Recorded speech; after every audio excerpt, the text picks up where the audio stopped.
네, 시간이 좀 돼서요. 지난번 첫 번째 토론에 이어서 2022년 대선 한국사의 대전환을 위한 연속 토론회, 한국사의 10년의 설계도 어떻게 좀 그릴 건지 오늘 두 번째 시간입니다. 사회를 맡고 있는 저는 정의당 수석 대변인 이동영입니다. 반갑습니다. 네, 네. 지난번에 두 번째인데요. 오늘도 많은 분들이 와주셨는데 참석자 먼저 소개하고요. 그다음에 오늘 또 멋진 사회를 봐주실 좌장 우리 권기명 소장님 말씀 듣는 순서로 진행하도록 하겠습니다. 정당 대표로요. 예, 뒤편에 있는 색깔 순서대로 진행하도록 하겠습니다. 기본소득당의 신지혜 대표님 함께하셨습니다. 그리고 제 옆에요. 녹색당의 김찬희 공동대표님 함께하셨습니다. 그리고 미래당의 오태양 대표님 함께하셨습니다. 반갑습니다. 맨 노란색 정의당의 여영국 대표님 함께하셨습니다. 그리고 기조발전신문 소개하기 전에요. 정의당의 우리 김웅호 부대표님도 함께하셨습니다. 그다음에 신원직 사무총장님 함께하셨고요. 그다음에 이쪽에 우리 양다의 기본소득당 대변인 겸 기획국장 겸 소개해드리겠습니다. 그리고 오늘 전반적으로 토론과 이제 사회 같이 봐주실 분인데요. 우리 권기명현 소장님 지난번 첫 번째 때도 멋진 사회 봐주셨는데 오늘 또 좌장 맡으셔서 애써주시겠습니다. 소개드리겠습니다. 그다음에 박유호 기본소득당 정책실장님 함께하셨습니다. 그다음에 이치선 위원장님은 아마 좀 늦으시는 것 같고요. 최시은 미래당 정책국장님 함께하셨습니다. 반갑습니다. 조성주 정의당 정책위 부의장님 함께하셨습니다. 그러면 바로 토론으로 들어갈 텐데요. 토론 기조발제 시작하기 전에 권기명 우리 소장님 인사 말씀 듣고 바로 좌장께서 토론 진행해 주시는 걸로 하겠습니다. 박수로 모시겠습니다. 네, 안녕하세요. 2022년 대선 한국사회 대전환을 위한 연속 토론회의 두 번째 시간에 저장을 맡게 된 권김현영이라고 합니다. 반갑습니다. 지난번 토론회를 하고 오늘 이어서 2차 토론회가 이어지고 있는데요. 지난번 토론회의 제목은 70년 양당 체제 대안의 정치를 말하다라고 하는 내용의 정치 토론회라고 하는 기획 성격을 가지고 시작됐습니다. 그리고 오늘은 정책 토론회라고 하는 이제 주제를 가지고 한국사의 10년의 설계도라고 하는 제목으로 이 토론회가 기획된 것으로 알고 있습니다.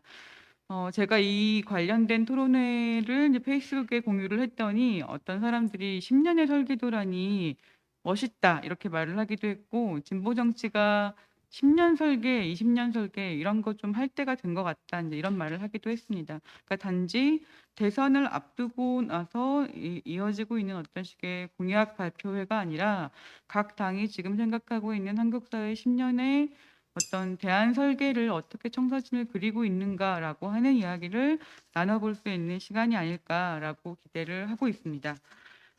순서대로 이 기조발제를 드릴 예정인데요. 아까 이제 이 뒤에 나와 있는 이 현수막의 색깔대로 그리고 마침 이치선 녹색당 정책위원장님도 오셨으니까 특별히 이 기조발제의 이 순서 이동 없이 순서대로 각 7분씩 발제를 듣고 이어가도록 하겠습니다.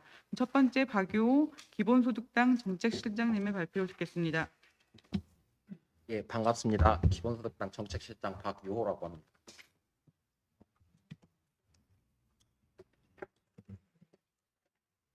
예, 기본소득당은 기본소득은 어쨌든 공유부에 대한 모든 사회 구성원의 기초한 몫에 대한 몫으로서 모두에게 지급하는 정기적으로 지급하는 소득을 기본소득으로 정의하고 있습니다. 여기서는 공유부에 기초한 모두의 몫을 주자는 뜻이고요. 어쨌든 소득보장 정책으로 기본소득이 이야기가 되고 있기 때문에 기존의 소득보장 정책들과 기본소득이 상당히 많이 비교되곤 합니다. 이재명 민주당 대선 후보가 연간 100만 원의 기본소득 지급을 전국민 기본소득 지급을 공약한 데 이어 낮은 액수의 기본소득이 소득 재분배 효과에 무슨 효과가 있느냐라는 비판들이 많이 이어지고 있습니다. 그래서 어쨌든 전 국민에게 낮은 액수를 지급하는 대신에 선별적으로 두텁게 보장하는 것이 어떻겠냐라는 이야기와 일자리 보장제와 같은 이야기로 전 국민에게 일자리를 보장하자는 제안들, 이런 것들이 기본소득에 대한 주로 반대 논리로 등장하고 있는데요. 하지만 여기서 이재명 대선 후보도 기본소득을 비판하는 진영에서도 간과하는 것이 있습니다. 바로 무엇을 재원으로 하여 기본소득을 할 것인지에 대한 논의를 좀 제대로 찾아보기는 어렵습니다. 물론 오늘날 위기에서 이 소득 보장의 사각지대와 불평등이 굉장히 극심한 이 시대에 불평등 해소를 위한 충분한 기본소득과 소득 보장 정책 논의는 반드시 이루어져야 합니다. 하지만 동시에 기본소득의 재원 마련 방식에 있어서도 분배 정의 실현할 방안을 함께 논의하는 충분한 재원 마련을 위한 논의를 함께 진행해야 합니다. 이에 본 발제에서는 기본소득의 재원 마련에서부터 정의로운 분배가 실현될 수 있음을 좀 밝히고 한국 사회의 주요한 두 가지의 문제인 기후 위기와 부동산 불평등에 대한 내용으로서 이 탄소세 기본소득과 토지세 기본소득에 대한 이야기를 좀 진행해서 새로운 한국 사회에 대한 전망을 좀 논의해보고자 합니다. 토지세 기본소득에서는 이 부동산 폭등이 사실 지대 경제 추구를 많이 낳고 있고요. 한국은 전 세계에서 집가가 가장 비싼 나라 중에 하나입니다. 한국의 2019년 GDP 대비 집가는 4.57배인데 이는 비슷한 경제 규모를 가지는 국가들에 비해서 2배, 3배 높은 나라입니다. 또한 토지 소유에 있어서 극도로 불평등한 나라입니다. 2019년도에 개인 토지 소유의 불평등을 나타내는 진위 계수는 약 0.811에 해당하고요. 이 0.811이라는 수치는 사실은 엄청난 이 불평등을 내세우는 수치라고 좀 볼 수 있겠습니다. 한국이 1945년에 0.73을 기록했고 1960년도에 0.38, 0.39를 기록한 데 이어서 오늘날 0.811을 기록하고 있는 것은 한국 사회에서는 점점 이 임금 노동을 통한 소득 분배가 아닌 이 자산에 의한 소득이 점점 커지고 있고 그 비중들이 계속 높아지고 있다는 사실을 일으키고 있습니다. 부동산 불로소득의 규모도 상당히 큽니다. 약 13년간 부동산 불로소득의 규모는 GDP 대비 연평균 16.2%를 기록했고요. 2019년 한 해 동안 부동산 매도를 통한 양도소득과 임대소득은 352조 가량이 되고 있습니다. 높은 땅값의 부담은 고스란히 국민들에게 돌아가고 있습니다. 주택구매 의사가 있는 무주택자, 주택구매 의사가 없는 무주택자, 더 큰 집으로 이동하려는 1주택자의 부담은 날로 높아지고 있으며 날로 높아만 가는 투기 불로소득은 개인에게 일의 의미가 퇴색하게 하는 것과 동시에 개인적 혁신과 지식 생산의 유인도 감소시키고 있습니다. 기본소득은 토지세 기본소득은 이에 대해서 투기 기대 수익에 대한 원천적인 차단과 자산 수익에 대한 정당한 분배를 좀 원칙으로 하고 있습니다. 토지세 기본소득의 기본 원리는 본질적으로 토지는 그 누구에게 속하지 않은 공유부로 정의합니다. 토지의 가치는 개인이 만들지 않았고 토지의 가치는 소유자의 행위에 의해서만 생기는 것이 아니라 사회 구성 및 관습, 인프라 조성 등 사회 전체에 의해 창출된 가치를 대표하고 있습니다. 따라서 토지의 가치는 소수의 배타적인 소유권자에 독점되는 것은 부정의이며 토지라는 공유부가 생성한 가치는 모두에게 배당하는 것이 가장 적합한 분배 정의라고 볼 수 있겠습니다. 또 토지세 기본소득의 기본 설계에 대해서는 모든 민간 보유 토지에 대해서 토지 보유세를 일괄적으로 부과하고 토지 보유세 수입 전체를 토지세 기본소득으로 나누어 주는 것을 기본으로 합니다. 기존의 종합부동산세 같은 경우는 비과세와 감면 범위가 넓고 용도별 차등 과세로 인해 토지 가격 안정의 기능을 담당하기 좀 많이 어렵습니다. 이에 대해서 저희는 종합부동산세를 과감하게 폐지하고 민간 토지 전체에 일률적으로 토지세를 부과하는 토지세와 함께 그것을 전액 배당하는 기본소득을 제안하고 있습니다. 토지세 기본소득의 효과에 대해서는 기본소득 지급을 통해서 소득 보장이라는 효과와 더불어 부동산 가격 안정의 효과를 누릴 수 있습니다. 집가 상승을 통한 시세 차익 또는 높은 집가에 따른 임대료에 대응하여 모든 토지 보유자에게 토지세를 거두는 것은 투기 기대의 수익에 대한 감소와 더불어 투기 수요를 자체를 낮출 수 있는 효과를 할 수 있을 것입니다. 투기에 따른 기대 수익이 감소하면서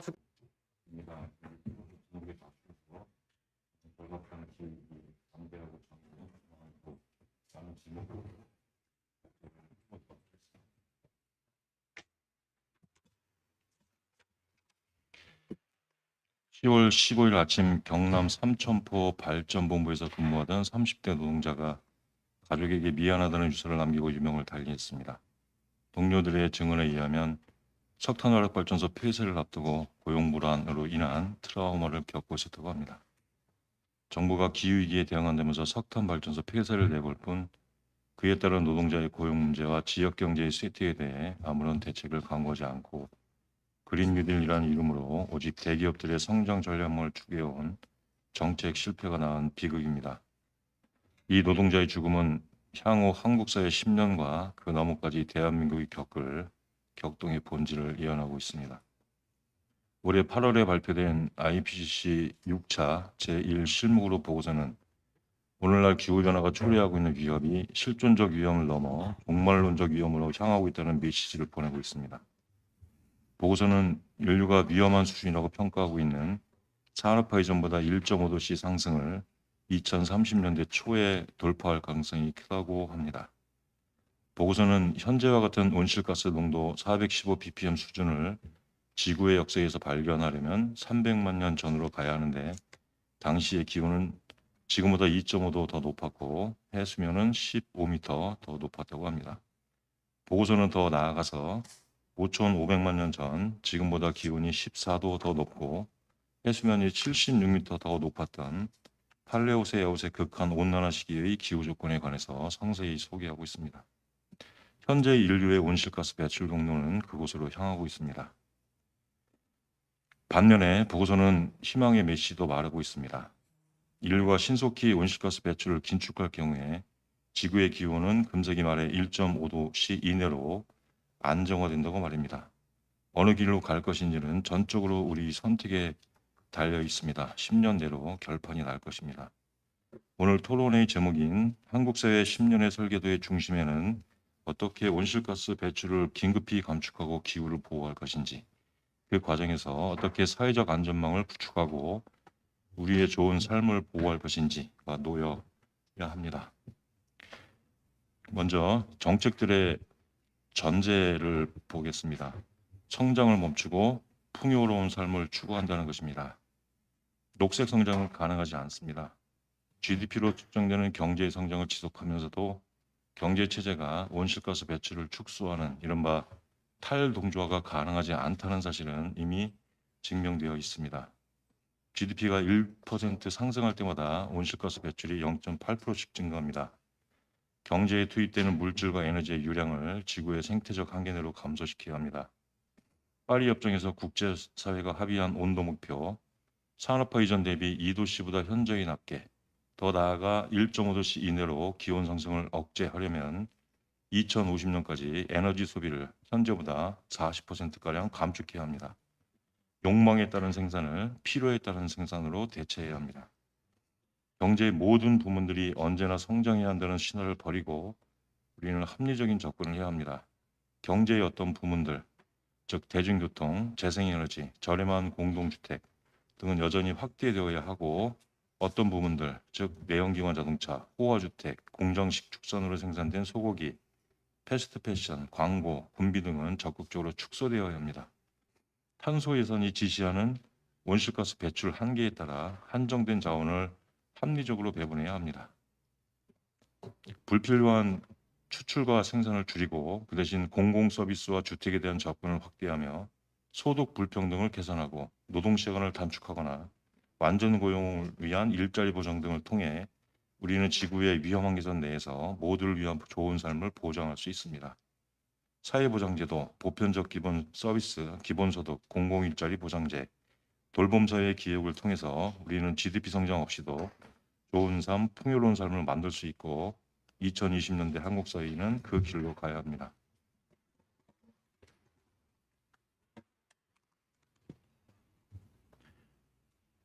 네, 그다음에 기후 보호를 위한 정책들을 보겠습니다. 먼저 대한민국의 탄소 예산을 확인해야 하는데요. 온실가스가 대기 중에 누적되는 양에 거의 선형적으로 비례해서 기온이 상승합니다. 그러므로 우리가 기온 상승을 억제하려면 대기 중으로 배출하는 온실가스의 양을 제한해야 합니다. 파리 협정의 온도 목표인 산업화 이전 대비 2도씨보다 현저히 낮게, 더 나아가 1.5도씨 이내로 기온 상승 억제를 달성하기 위한 대한민국의 탄소 예산은 2020년 1월 1일 기준으로 1.5도씨 억제 목표에서는 29억 톤, 1.7도씨 억제 목표에서는 50억 톤 남았습니다. 대한민국의 연간 온실가스 배출량이 대략 7억 톤이므로 이러한 추세대로라면 1.7도씨 목표에서조차 2027년 중반이면 탄소 예산이 모두 소진되는 것입니다. 현대 문명을 탄소 문명이라고 칭할 정도로 우리의 사회 경제는 탄소에 밀착되어 있고 온실가스는 에너지, 산업, 교통, 건물, 농업, 폐기물 등 경제의 모든 부문에서 전방위적으로 배출되고 있습니다. 현재 한국의 부문별 온실가스 배출 비율은 에너지 분야가 87%이고 배출원 기준으로 보면 산업 55%, 건물 22%, 수송 14%의 순서입니다. 한정된 탄소 예산으로 기후위기에 대처하려면 마치 전쟁에 대처하는 수준으로 사회의 자원을 온실가스 배출 저감을 위해 투입해야 합니다. 경제의 모든 부문에서 석탄, LNG, 석유의 연소를 시급히 중단해야 합니다. 첫 번째로 석탄 발전소 폐지입니다. 한국이 기온 상승을 1.5도씨 이내로 제한하는 파리 협정을 준수하려면 2030년까지 석탄으로부터 배출 제로를 달성해야 합니다. 이를 위한 조치는 어쩌면 매우 단순합니다. 산업자원부가 발전사업 허가를 취소하면 됩니다. 발전사업자들의 영업의 자유는 절대적으로 보장되어야 할 최우선적 권리가 아닙니다. 국가는 국민의 기본권을 보호해야 할 헌법상 의무가 있습니다. 국가는 기후재난의 위험으로부터 국민의 생명권, 건강권, 환경권, 자유권을 보호해야 하고 이러한 기본권들은 발전사업자들의 영업의 자유보다 헌법상 우월적 가치를 가지고 있습니다. 그러므로 국가가 국민의 기본권을 보호하기 위해 발전사업자의 영업의 자유를 제한하는 것은 헌법상 인정되는 정당한 조치입니다. 정부는 전력수급 기본계획을 통해 화력발전 사업자들에게 단계적으로 그 발전량을 축소하도록 하고 2030년부터는 발전을 금지하도록 하는 법적 조치를 취할 수 있을 것입니다. 발전사업자에게 영업손실분의 일정액을 보상해 주어야 할 수 있으나 사법부는 그 전액을 보상해야 한다거나 발전사업 금지 조치가 위헌무효라고 판단하지는 않을 것입니다. 두 번째로 LNG 복합 화력 발전소 폐지입니다. 천연가스 연소 결과 배출되는 이산화탄소 및 천연가스 생산과 유통 과정에서 누출되는 메탄으로 인해 20년 내지 30년의 기간 동안에는 석탄 연소로 인한 온실 효과보다 더 높습니다. 발전 과정에서 동일한 전기를 생산하는데 천연가스가 석탄에 비해 온실가스 발생량이 50%라고 하더라도 메탄가스의 누출량까지 더해보면 온실가스 감축 수단으로서의 장점이 별로 없습니다. LNG 복합 화력발전소는 석탄 발전소에서 재생에너지로 가는 브릿지 기술이 될 수 없음을 인식해야 합니다. 우리는 이러한 중간 단계 없이 직접 재생에너지 시대로 이행해야 합니다. 세 번째로는 내연기관 자동차의 생산, 운행의 제한입니다. 석유 사용의 주된 용도는 내연기관차의 운행입니다. 편리하고 저렴한 공공 대중교통의 확대, 자전거 이용, 공공 소유의 공유 차량 플랫폼, 도심을 통행하는 차량에 대한 과세를 통해 자동차의 생산과 운행을 대폭 줄일 수 있을 것이며 감소된 차량 수요를 전기차로 대체하면 될 것입니다. 전기차 배터리의 원료인 리튬이나 코발트는 희소물질입니다. 파리 협정의 목표를 충족시키려면 이들 희소물질의 수요가 2050년까지 1000%까지 증가해야 합니다. 자동차 수요의 대폭 감축이 선행되어야 하는 이유입니다.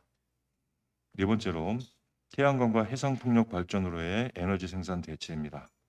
한국은 태양광 발전 75%, 해상풍력 발전 25% 정도의 비율로 에너지 생산을 대체할 수 있습니다. 태양광과 육상풍력 발전 비용은 2010년 대비 84%, 53% 하락했습니다. 신설 가스 발전 대 신설 재생에너지의 균등화 발전 비용을 비교하면 현재 재생에너지 발전 비용이 더 낮습니다. 이미 운영 중인 기존 가스발전대 신설 재생에너지의 균등화 발전 비용을 비교하면 태양광은 2023년에, 해상풍력은 2024년에 가격이 같아집니다. 100% 재생에너지로 전환할 경우에 영구적인 풀타임 일자리가 발전소 건설을 위해 74만 개, 운영을 위해 88만 개가 만들어집니다. 원전과 화석연료 발전소 폐쇄로 인해 사라지는 일자리를 상쇄하면 순수하게 창출되는 일자리는 144만 개입니다. 다섯 번째로 에너지 전환의 원칙입니다. 원전과 화석연료 발전소 폐쇄 과정에서 중앙정부와 지방정부, 노동자, 지역 주민의 참여권과 의사결정권이 보장되어야 하고 노동자에게 일자리가 제공되어야 하며 지역사회와 그 주민들에게 부가 증진되도록 전환이 기획되어야 합니다. 여섯 번째로 기후 일자리 보장입니다. 화력발전소 폐쇄, 내연기관 자동차 생산 중지, 조치로 인해서 그 사업장에 근무하는 노동자, 협력업체와 관련 업체에 종사하는 노동자들의 일자리가 사라집니다. 노동자들에게 기후 대응이라는 공익을 위해 가정이 해체될 정도의 고통과 상실을 감수하도록 강요할 수는 없습니다. 먼저 급여, 노동시간, 근무 환경, 복지 혜택이 양호한 일자리를 만들어서 보장하고 그 업무 수행을 위한 교육 훈련을 받을 기회를 제공해야 합니다. 일자리 보장 없는 교육 훈련은 공허한 희망 고문일 뿐입니다. 중앙정부, 지방정부, 경영자, 노동조합, 지역사회가 일자리 전환 방안에 대해서 협력하고 공동 결정해야 합니다. 다음으로 노동시간 단축입니다. 총 노동시간을 줄이면 탄소 배출을 포함한 환경 악영향이 줄어들게 됩니다. 기후 보호를 위해 유급 휴가 연장, 육아 가족 돌봄, 안식년, 일일 노동시간 단축, 주 4일 노동과 같은 방법으로 노동시간을 단축해야 할 것입니다. 여덟 번째, 탄소세입니다. 탄소 배출 감축을 개인과 기업의 윤리에 의존하는 것은 실패할 것임이 분명합니다. 오염자들은 오염에 대해 비용을 지불해야만 합니다. 그러나 시장위에서 결정되는 바른 가격 같은 건 존재하지 않습니다. 필요한 감축량에 맞게 충분히 높은 세율로 탄소세가 부과되어야 합니다. 탄소 1톤당 세금을 10만 원 부과한다면 실질적인 영향을 미치게 될 것이며 2030년까지 톤당 500만 원 정도까지 높여간다면 석유와 석탄을 금지하게 될 것입니다. 네 번째로 좋은 삶을 위한 정책들 세 가지를 말씀을 드려보겠습니다. 먼저 국가 일자리 보장제입니다. 정부가 최종 고용자로서 일할 의지와 능력이 있는 모든 사람에게 안정적 생활이 가능한 생활임금을 지급하는 일자리를 보장하는 제도입니다. 2021년 3월 기준으로 실질적 실업자는 432만 명입니다. 사회보험 중심의 전통적 사회복지 제도는 취업을 전제로 구성되어 있지만 취업 자체를 보장하지는 않습니다. 또한 취업과 무관하게 저소득 계층에 지급하는 사회부조가 다소 존재하지만 적정 생계비에는 크게 미치지 못합니다. 결국 일자리는 가장 중요한 소득원이고 가장 중요한 안전판입니다. 환경을 돌보고 지역 공동체를 돌보고 사람을 돌보는 일자리는 이윤을 창출하지는 않지만 그 무엇보다 가치 있는 노동이고 경제 시스템에 새로이 물질과 에너지를 투입하지 않으므로 지구의 생태적 한계에 무리를 가하지 아니합니다. 연 예산 20조 내지 30조 원 정도라면 국가 일자리 보장제를 운영할 수 있습니다.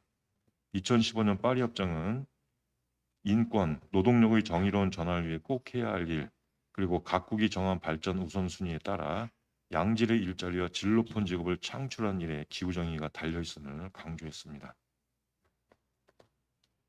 두 번째로 보편적 기본 서비스입니다. 좋은 삶을 유지하는 데 필요한 생활 필수 서비스들이 있습니다. 의료, 교육, 주거, 교통, 음식, 정보 접근 등입니다. 이러한 공동 필요들은 사회가 책임지고 제공해야 합니다. 기존의 사회보장제도에 의해 이미 시행되고 있는 의료와 교육 분야에서의 서비스가 더욱 개선되고 확충되어야 합니다. 부모의 육아휴직이 끝날 때부터 취약 전까지의 모든 아동들에게 무상 돌봄 서비스와 조기 교육을 제공해 부모들이 직장생활을 할 수 있게 도와야 합니다. 장애가 있거나 노쇠하거나 병약한 성인들이 건강을 유지하고 사회활동에 참여할 수 있도록 성인 사회적 돌봄이 제공되어야 합니다. 주택이 주거지가 아니라 금융자산이 되면서 임차인들이 열악한 주거 환경에 비싼 임대료를 치르고 있습니다. 국가는 규제와 과세를 통해 다주택 소유를 억제하고 주택을 신축하거나 기존 주택을 개조하여 쾌적하고 저렴한 공공임대주택을 제공해야 합니다. 대규모 광역 도시권에서 접근성이 좋고 편리한 대중교통은 승용차 교통량을 줄입니다. 여기에 더하여 대중교통 요금이 무료가 된다면 자가용 이용은 획기적으로 감소할 것이고 그에 비례하여 탄소 배출량이 줄어들 것입니다. 세 번째로 지역순환 경제, 지역 주민의 부호 증진입니다.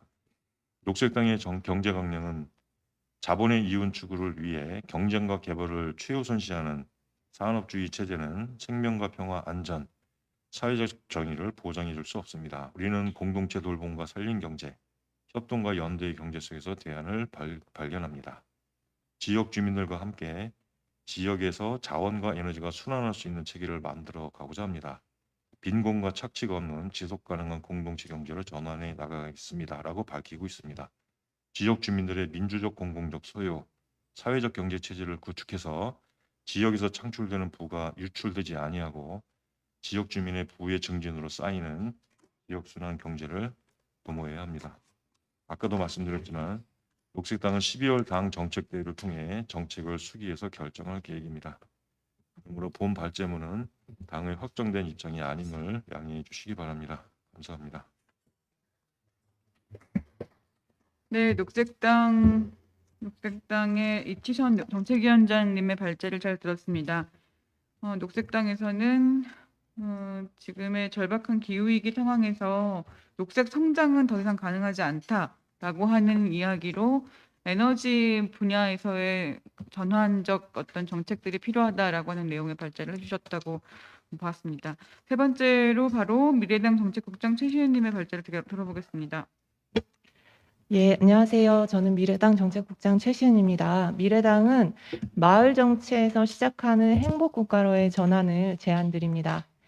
한국이 경제 성장 중심의 선진국 모델을 넘어서 사회 구성원들의 구체적 행복을 추구하는 선진국 모델인 행복국가로 나아갈 것을 제안합니다. 행복국가는 국가 운용 목표인 국민 총생산이 아니라 국민 총행복에 놓고 국정 운영을 설계하는 것입니다. 이제는 경제성장 만능주의의 한계를 극복하고 국민 총행복 지표와 행복 기본권 실현을 중심으로 패러다임 변화와 국정 전략을 추진해야 합니다. 먼저 헌법 10조에 명시된 행복 추구권을 법제하고 이것을 정책적으로 제도화하는 것입니다.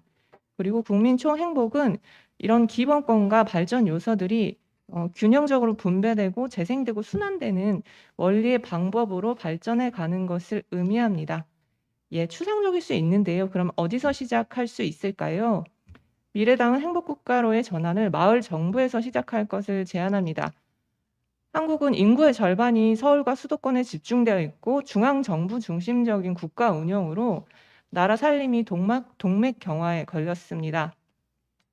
또한 정치 관료, 대기업, 언론 등이 중앙의 엘리트 카르텔을 이루고 있는데요.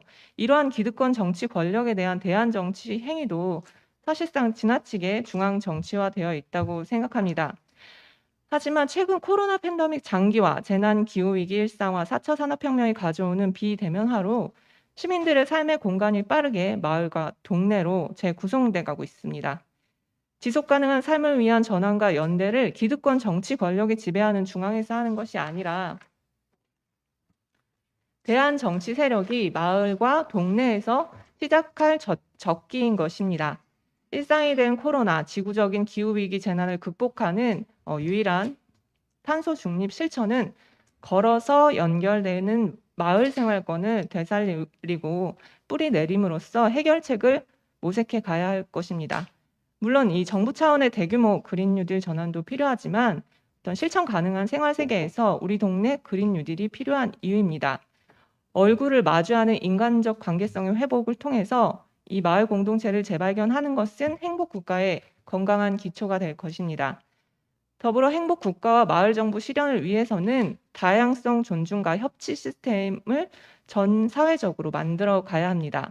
대안 정치는 창의성과 융합력 요소가 매우 중요하고 전 영역에서 시민 개개인의 역량과 다양성이 증진될 수 있도록 정책과 제도를 설계하는 것이 차기 정부의 핵심 과제가 되어야 할 것입니다. 무려 16년 최장수 독일 총리로 퇴임한 앙겔라 마르켈은 협치와 다양성으로 독일과 유럽을 이끌었기에 성공할 수 있었습니다. 다양성의 민주주의, 모자이크 민주주의의 실현 또한 마을에서 시작할 수 있을 것입니다. 구체적으로 다양성과 자치로 열어가는 행복국가 마을정부 5가지 정책을 저희가 추려서 제안 드립니다.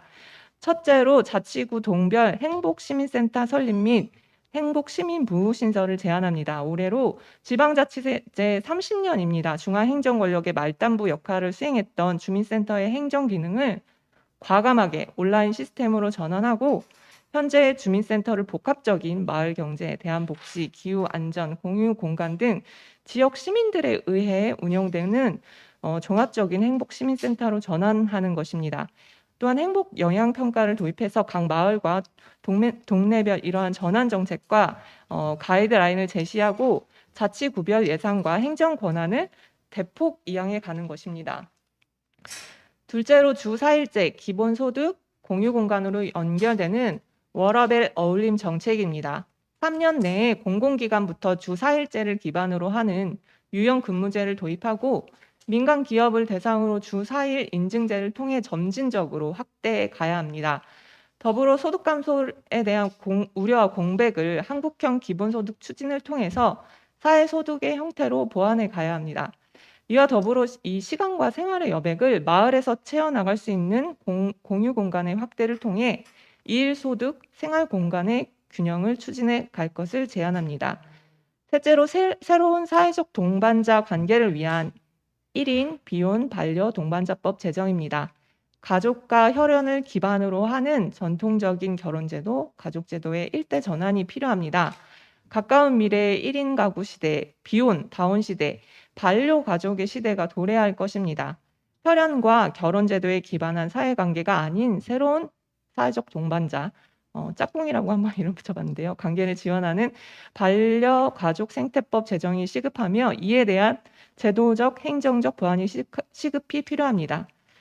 넷째로 지구와 마을을 살리는 우리 동네 그린 뉴딜 정책을 제안합니다. 이제 마을과 동네를 중심으로 기후 위기와 재난을 대비하고 지속 가능한 삶을 설계하는 대비가 필요합니다.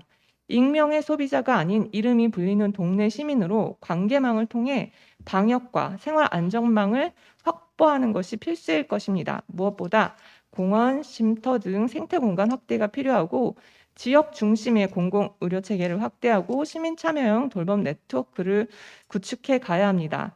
그리고 마을마다 시민학교, 에너지 발전소, 공동 육아, 공유 부엌이 확대를 통한 제도와 정책이 필요합니다.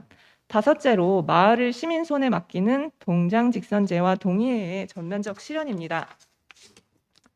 내가 사는 마을부터 내 집 살림, 우리 집 살림을 대신해 줄 사람을 동네 사람들이 직접 뽑을 수 있도록 동장직선제와 동장을 견제할 수 있는 동의회를 전면적으로 실시해야 합니다.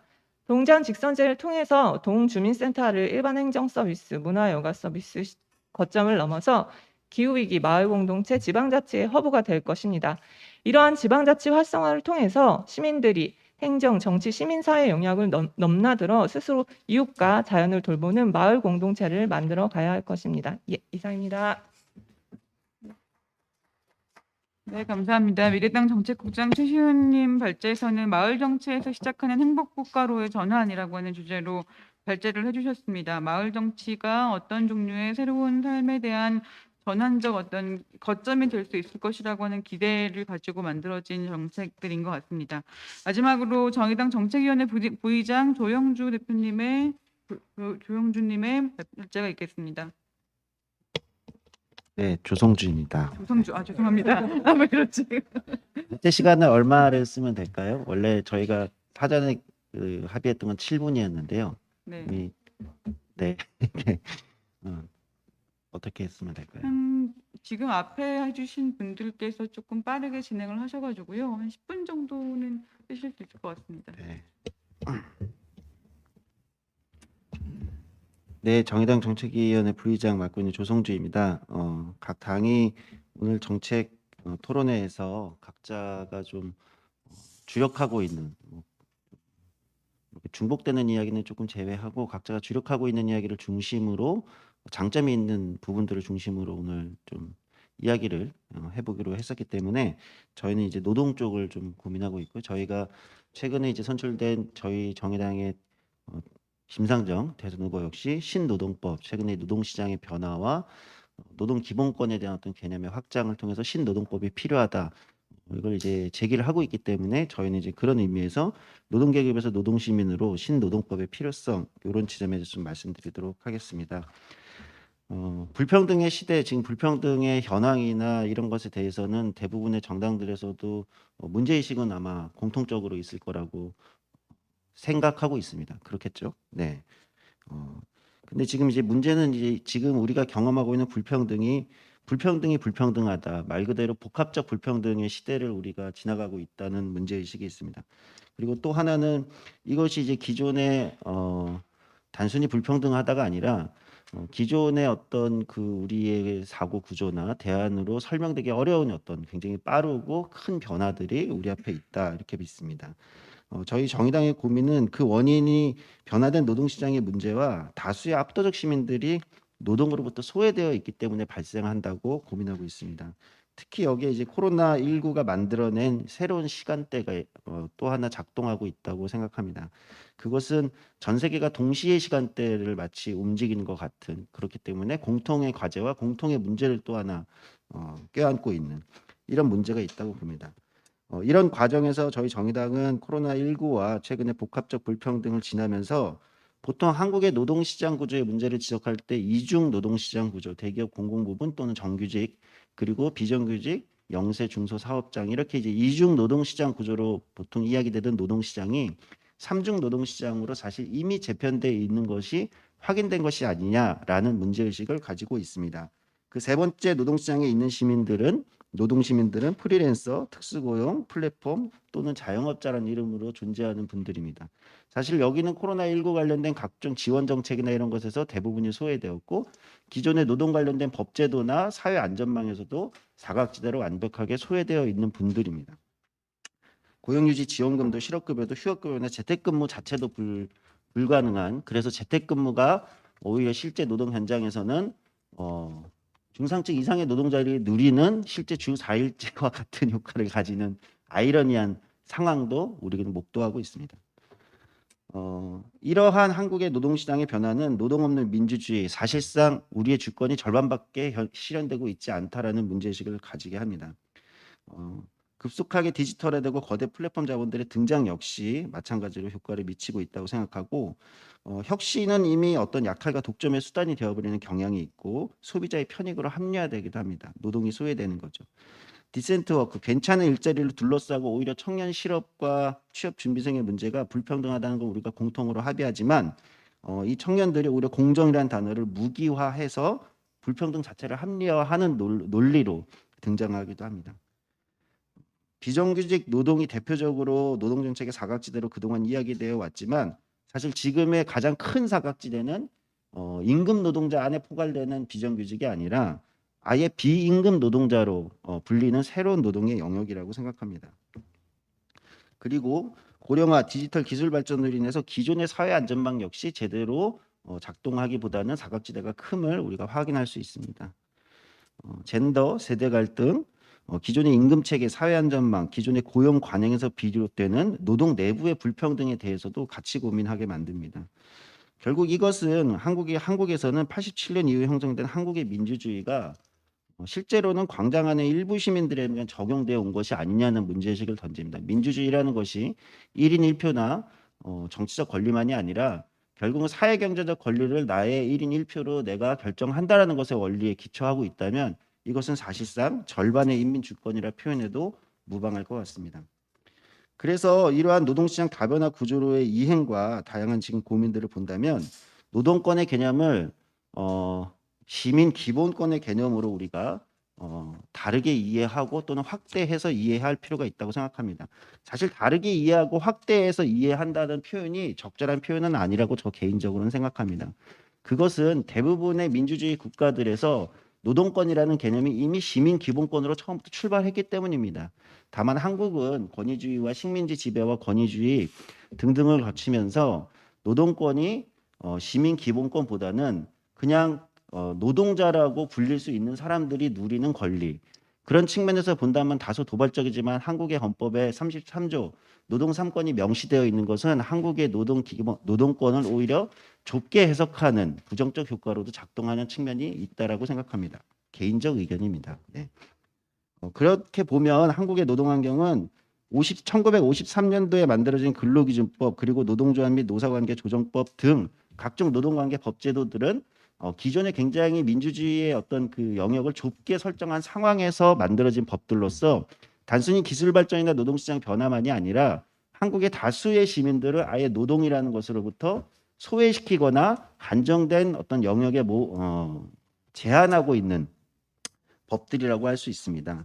이에 대한 대안으로 정의당은 그리고 그래서 이런 이제 기존의 노동관계 법제도와 사회안전망 등을 시민 기본권의 개념을 가지고 획기적으로 변화시키는 방식으로 대응해야 되는 것이 필요하고, 이것은 어떤 측면에선 노동계급에서 이제 노동시민이라는 이름으로 우리가 노동의 문제를 대응해 가야 되는 것이 아닌가 하는 고민을 가지고 있습니다.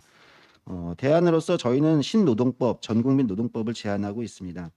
근로기준법상 노동자의 지위를 쟁취하는 것이 노동계급의 일원이 되는 방식이 지금까지의 주된 방식이었습니다. 그러니까 우리의 투쟁의 주요 구호는 진짜 사장 나와라라는 거잖아요. 사장이 있어야 내가 노동자임을 증명받을 수 있기 때문입니다. 사실 이제 이런 방식은 지금의 변화된 시대와 또는 시민 기본권의 개념에 맞지 않습니다. 사장이 있던 없던 내가 하는 고용의 형태 또는 계약의 형태가 무엇이든 그 사람은 노동하는 시민입니다. 그렇다면 최소한 보장되어야 될 노동의 권리들, 각종 시민 기본권으로서의 권리들이 최소한의 보장되어야 될 것들이 기본권으로 보장되어야 된다고 생각합니다. 그래서 근로기준법상 또는 노조법상 근로자 개념이나 산업안전보건법상 노무를 제공하는 자에서 일하는 사람이라는 개념, 즉 일하는 사람이 노동시민이라는 개념을 적용하고 범위를 획기적으로 확대해야 합니다. 임금 근로자, 비임금 근로자, 자영업자까지 노동자로 지금 우리가 포함해야 된다고 생각합니다. 프리랜서 플랫폼 노동자 말할 것도 없겠죠. 그래서 현재 한국의 헌법에 있는 노동 3권이 단결권, 교섭권, 단체 행동권으로 고정되어 있는데요. 이를 훨씬 넘어서는 개념으로 가야 되고, 여기에는 휴식, 안전에 대한 권리, 교육 훈련, 나아가서 자기 개발에 대한 권리까지도 노동의 권리에 포함되는 형태로 가야 할 것이라고 생각합니다. 물론 이 변화를 제대로 뒷받침하고 제대로 된 신노동법, 전국민 노동법을 가기 위해선 각종 이제 과제들도 만만치 않습니다. 오분류를 방지하기 위한 전문기구라든지 노동위원회 확대 개편, 그다음에 지금 노동 3권이 노동조합의 권리로서만 굉장히 좁게 해석이 되었는데 이것이 개인의 권리로서도 가능한 권리로서 확대하는 것, 평등 균등 대우, 고령 청년 여성 이주 등에 대한 어떤 분야별 정책이나 이런 부분까지 같이 가야 될 것이고요. 마찬가지로 노동과 관련된 어떤 각종 사회 안전망 역시 이런 개념을 기초로 완전히 획기적으로 변화해야 된다고 생각합니다. 산재보험이 적용되는 노동자 자체가 우리는 굉장히 좁게 설정되어 있지 않습니까? 근데 모든 시민이 어떤 형태의 노동을 하던 자기의 노동에서 다쳐서는 안 되는 것이고, 이렇게 본다면 산재보험은 지금 전국민 산재보험으로 가는 것이 맞고, 마찬가지로 다른 고용보험이라든지 이런 것도 마찬가지라고 생각합니다. 말 그대로 국민연금, 건강보험, 고용보험, 산재보험 모두가 대한민국의 모든 시민들에게 적용되는 형태를 우리가 고려해야 된다고 생각합니다. 물론 이 과정에서 아까 잠시 발제해서 말씀드렸던 노동 내부의 불평등을 함께 개선해 나가기 위한 고민도 함께 진행되어야 된다고 생각하고 있습니다. 네, 발제 마치도록 하겠습니다. 네, 감사합니다. 조성주 정책부의장님의 발제를 잘 들었습니다. 네 분의 발제를 들으면서 조성주님의 발제에서는 지금 현재의 노동법 관련된 노동 3권으로 제한되어 있는 노동권의 문제를 확장시키는 노동 시민 개념들을 도입해서 전국민 노동법을 제안하는 것을 진보 정책의 과제로 주요하게 제안을 하셨습니다. 지금 10시 50분인데요. 이 네 분의 발제를 다 마치고 난 다음에 이제 어떻게 진행을 할 예정이냐면 제가 그 간단한 질문들을 좀 드리고 서로 질문들을 할 수 있는 것들을 좀 교차해서 질의응답을 받고 그리고 플로어 질문들이 있거나 유튜브에서 어떤 질문들이 올라오면 그것을 좀 수집해서 이 각 발제자들에게 질문들을 좀 드리고 그렇게 마무리를 하도록 하겠습니다. 네 분의 발제와 관련해서 일단 몇 가지 좀 고민이 들었는데요. 이 두 번째 발제가 첫 번째 정책 토론회를 하고 두 번째 정책 토론회를 하면서 이 정책 토론회에서 각 당이 주요하게 이제 진보 정치의 어떤 과제로 제안하고자 하는 핵심 정책과 관련된 이야기를 토론으로 하는 것이 맞는가? 그러니까 그 형태에 관련된 좀 질문이 있었습니다. 왜냐하면 각자 바로 이것 때문에 다른 정당을 가지고 있었을 텐데 그러면 그 다른 정당이라고 하는 조건에서 각각의 정책에 대한 우리 당이 굉장히 중요하게 여기는 정책은 뭐다라고 하는 것들을 그냥 단순하게 소개한다면 사실 토론이 가능하지 않을 것입니다. 그러니까 사실 여기서는 조금 더 그것과 관련된 각각의 좀 차이들이 좀 드러나기도 하고 필요한 질문들이 좀 서로 나눠지면서 이야기가 조금은 좁혀질 수 있는 자리로 이 토론회의 장이 활용됐으면 좋겠다는 생각을 하기 때문에 약간 무리할지 몰라도 질문을 좀 던져보려고 생각하고 있습니다. 그리고 참고로 저한테 발제문이 온 것은 어제였고 심지어 녹색당의 발제문은 오늘 아침에 왔기 때문에 미리 읽어보고 제가 충분한 그 어떤 식견을 가지고 좋은 질문들을 가지기가 좀 어려운 조건이기는 했습니다. 네, 그런 것들을 좀 양해해 주시고 어쨌든 다른 참여자들을 대신해서 먼저 질문들을 좀 던져보고 이야기를 시작해 보도록 하겠습니다.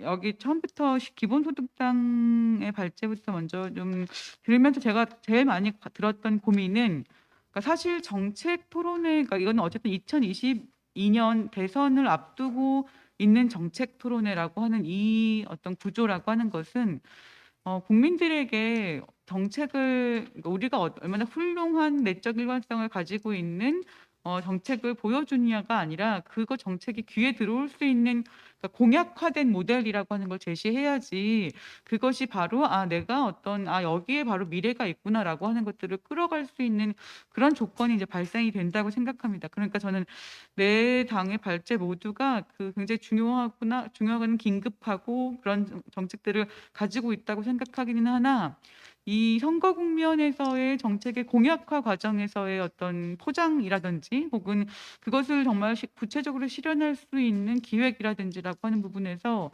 눈길을 딱 끌고 그리고 어떤 진보 정책 에너지를 받을 수 있는 부분에 있어서의 전환이 가능한 부분들이 좀 생겨야 된다고 생각이 드는데요. 기본소득당 같은 경우에는 처음에 이제 토지세와 탄소세라고 하는 것을 어떤 기본소득의 재원이라고 하는 것으로 제안하고 그럼으로써 기본소득에서 사람들이 얘기하고 있지 않은 재원 마련이라고 하는 부분에 대한 대안을 제출하시려고 한 것 같습니다. 그러니까 굉장히 사실은 야심찬 저는 기획이었다고 생각을 하는데 한편으로는 이것이 기본소득당이라고 하는 당에서의 이제 이 응답해야 될 굉장한 야심이긴 하나 실제로 이 얘기를 들었던 시민들이 되게 매력적인 제안이다라고 받을 만한 일일까라고 생각이 들었던 게 뭐냐면 탄소세와 그러면 토지세를 과연 누가 그 세금을 얼마나 어떻게 내는가라고 하는 부분들이 나와 있지 않습니다. 그러니까 이게 제일 중요할 거예요. 그러니까 예를 들면 민주노동당 시절에 부유세라고 하는 것이 사람들이 정확하게 그냥 바로 직관적으로 알았던 것은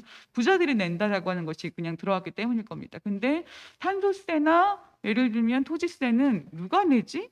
내가 예를 들면 시골에 30평짜리 땅을 가지고 있다면 그것을 가지고 서울에 있는 사람들과 똑같은 세금을 내는 건 아닐 텐데 그러니까 굉장히 복잡한 계산들이 바로 떠올라서 이것이 어떤 분배 정의와 관련된 건지 아니면 혹시 훨씬 더 복잡한 지금에서의 재산과 관련되어 있는 분쟁들을 야기할 수 있는 정책인 건지라고 하는 것들이 사실 별로 정리되지 않고 있지 않은가라고 생각이 들었고 또 한편으로는 누가 그 세금을 내는가에 이어서 그 세금에 대한 어떤 배당을 누가 그 분배 정의가 얼마나 누구에게 돌아가는가 이 문제가 사실은 또 제한되어 있지는 않습니다. 그러니까 예컨대 굉장히 낮은 수준의 기본소득이라고 하는 것은 사실상 아무런 분배적 정의의 효과를 보이지 못한다라고 하는 발제문에서 얘기가 있었던 것처럼 그러면 얼마를 어떻게 이런 식의 이제 이야기들이 좀 제한돼야 되지 않는가 싶은데 그런 부분에 대한 이야기가 나와 있지 않아서 사실 핵심 논쟁들이라고 하는 것을 할 수 없는 그러니까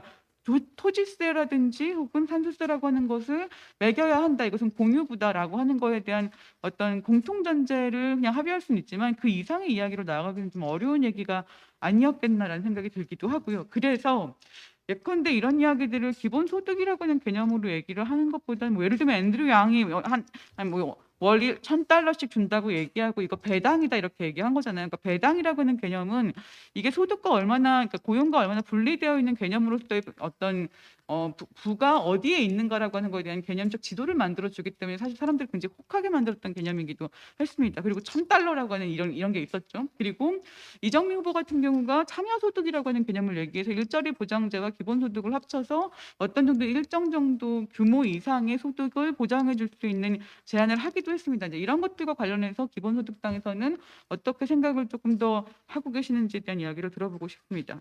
이게 첫 번째 질문 너무 길어졌네요. 당황하셨어요. 죄송합니다. 두 번째, 세 번째, 네 번째는 그렇게까지는 안 갈 거예요. 제가 이렇게 하나씩 질문을 드리고 이거 답할 수 있는 시간을 드리기 위해서 쭉 질문들을 이어가고 그 다음에 다시 이 순서대로 가겠습니다.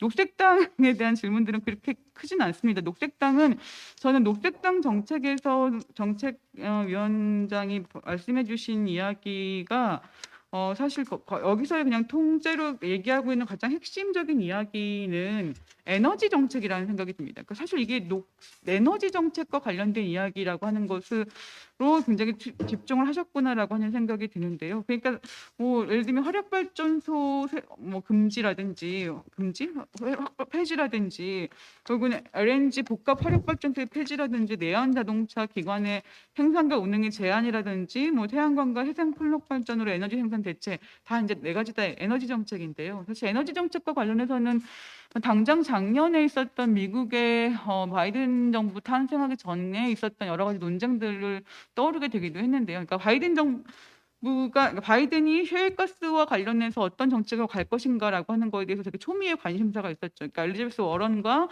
버니 샌더스는 셰일가스 관련돼서 굉장히 엄격한 정책을 쓰겠다. 예를 들면 아예 우리는 신규 시청권을 부여하지 않고 아예 그런 프래킹도 금지하겠다라고 하는 식의 이야기를 함으로써 셰일가스와 관련되어 있는 어떤 환경 파괴와 그리고 에너지와 관련되어 있는 미래 에너지 생산과 관련된 전환적 정책들을 얘기한 바가 있습니다. 그러니까 이걸 폐지하자가 핵심이 아니라 뭘 금지할 것인가라고 하는 거에 대한 것이 정책으로 저는 나와야 된다고 생각해요. 그러니까 이걸 폐지한다고 얘기하면 사실 폐지될 수 없습니다. 그럼 뭘 금지해야 되는지라고 하는 부분들이 더 나와야 되는 정책이 아닌가? 이제 이런 것들이 좀 궁금했고요. 그래서 여기서 사실 에너지 정책과 관련해서 그 얘기가 되고 있는 건 뭐 여러 가지 이야기들 예를 들면 뭐 지금 재생에너지와 관련되는 비용이라고 하는 것이 2023년, 2024년쯤 되면 비슷해진다라고 얘기를 하시지만 사실 지금 미국의 셰일가스 같은 경우에도 이미 10년 동안 적자가 누적되어 있는 산업이기도 합니다. 근데 왜 못하고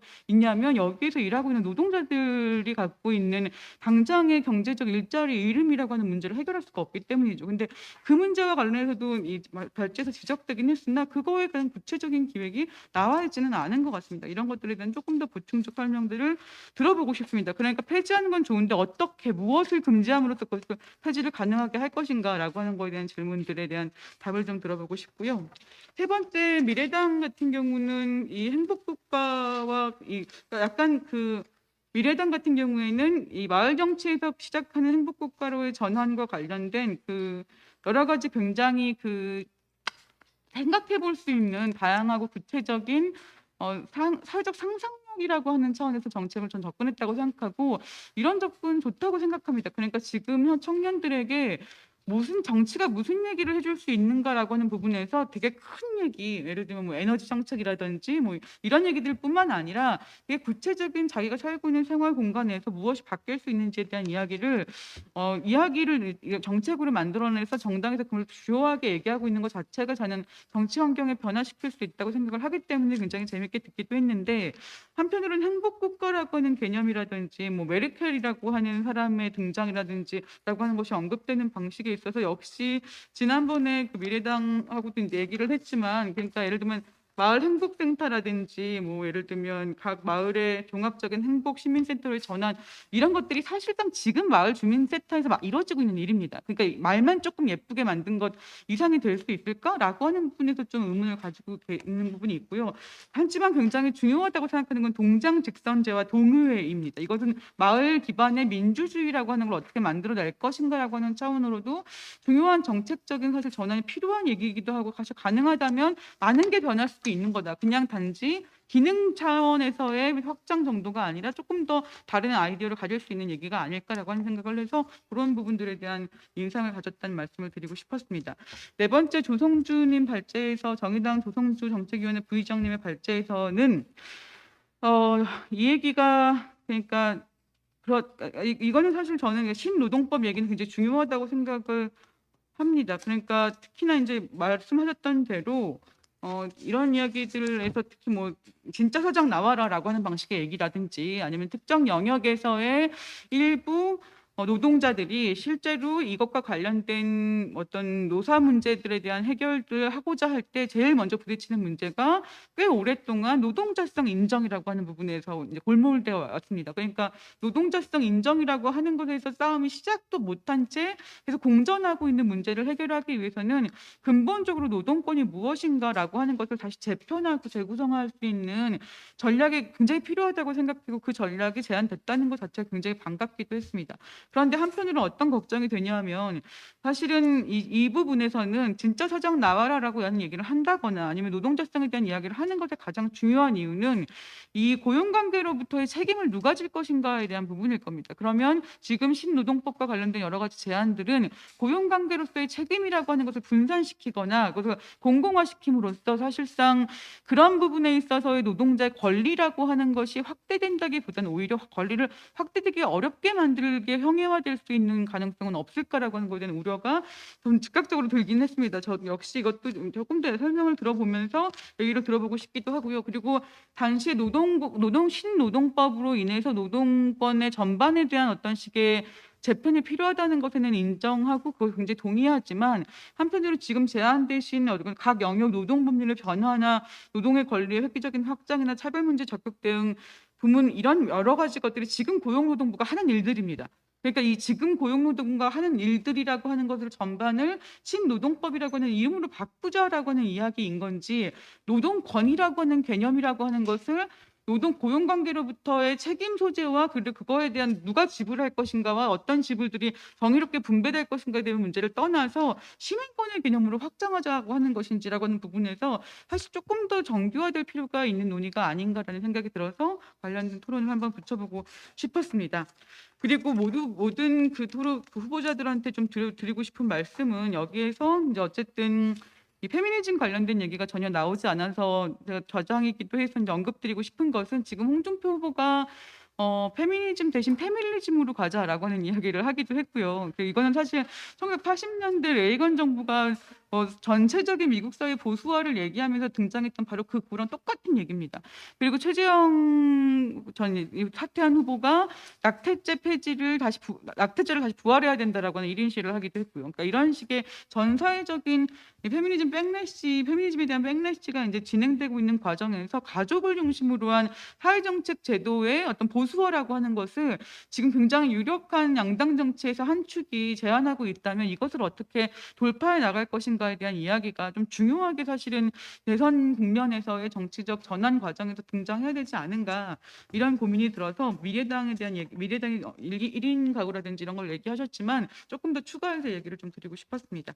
네, 제가 드리고 싶은 어떤 토론을 위한 이야기는 여기까지고요. 다시 순서대로 마이크를 돌아가 보도록 하겠습니다.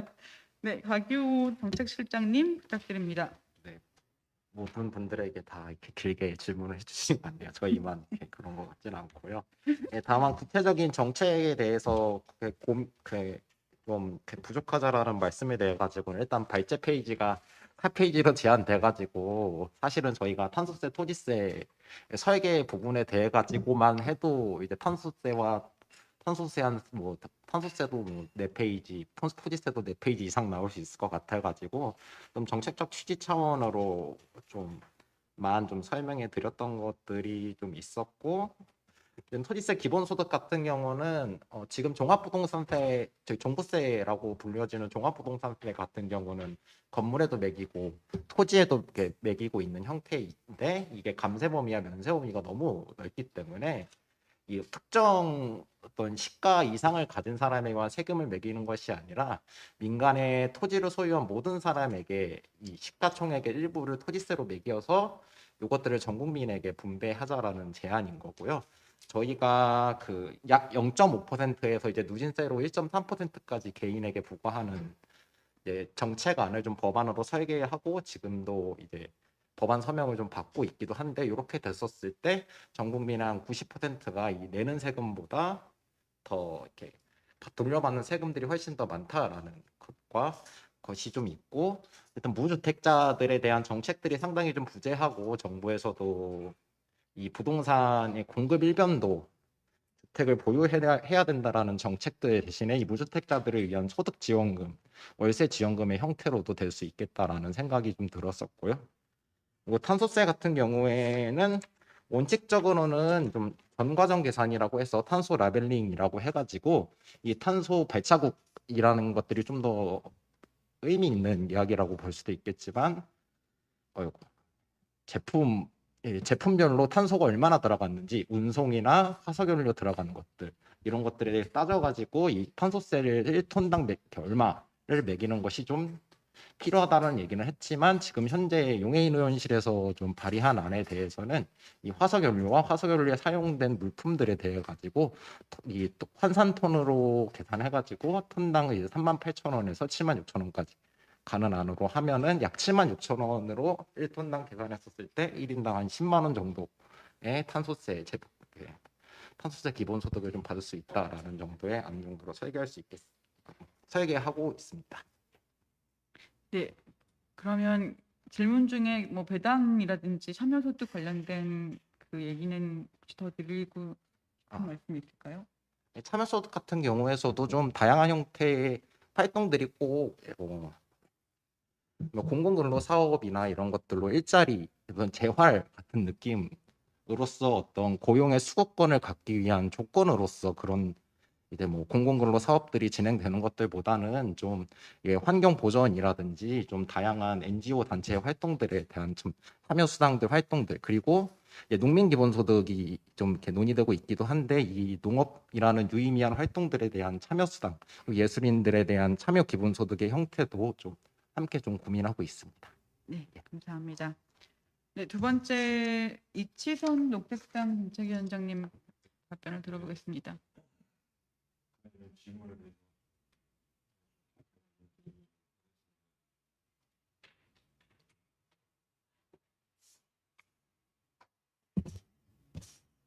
네. 뭘 폐지하고 싶은 것이냐? 온실가스를 배출하는 발전소를 폐지를 하고 싶은 겁니다. 그러니까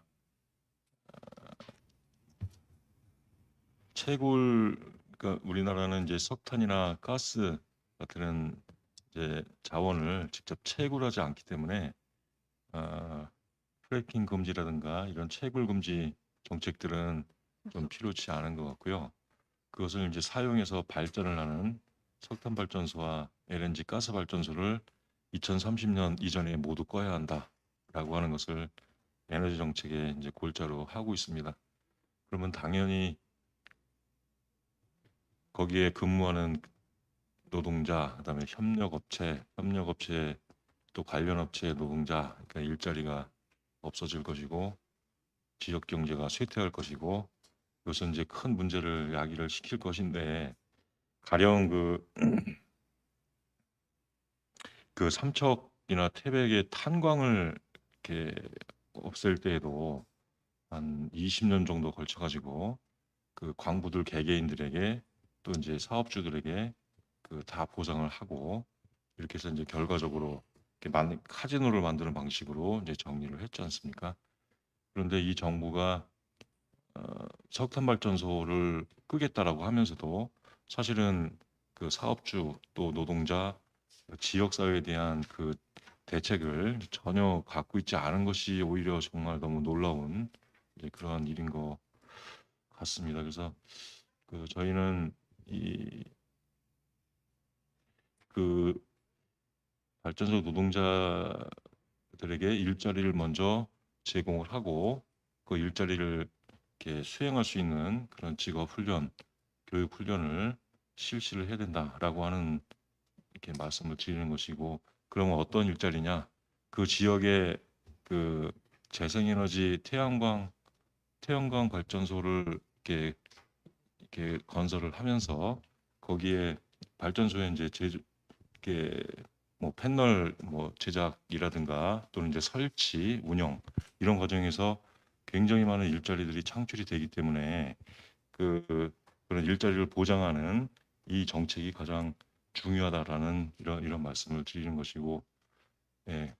또한 이제 아울러서 그 지역 경제가 이 발전소 폐쇄로 인해서 쇠퇴하지 않도록 지역 경제의 사회적 경제 단위들을 구축을 해서 지역의 이제 부가 이렇게 축적이 될 수 있는 이제 그러한 민주적 공공적 소유 제도를 이렇게 구축을 해야 된다라고 하는 그런 골자를 말씀을 드렸습니다. 답변이 됐는지 모르겠네요. 네, 알겠습니다. 그 질문하는 내용이 발제문에 있는 내용이기도 한데요. 그런데 네. 제가 한 번 더 들어보고 싶어서 질문을 드렸던 것 같습니다. 그럼 세 번째 그 최신 미래당 정책국장님 답변을 들어보겠습니다. 예, 그 저희가 이제 행복국가 이야기를 하니까 조금 너무 이상적이다. 누가 불행 국가를 원하냐 그런 얘기들 이제 하시는데, 그리고 이미 어떤 주민센터, 그러니까 서울시 같은 경우에 이제 마을 공동체 운동 같은 게 이미 어느 정도 이제 도입이 되고 저희도 이제 이런 부분은 인지를 하고 있는데요. 저희가 이제 미래당이 어떤 꿈꾸는 어떤 개혁의 경로라고 해야 되나요?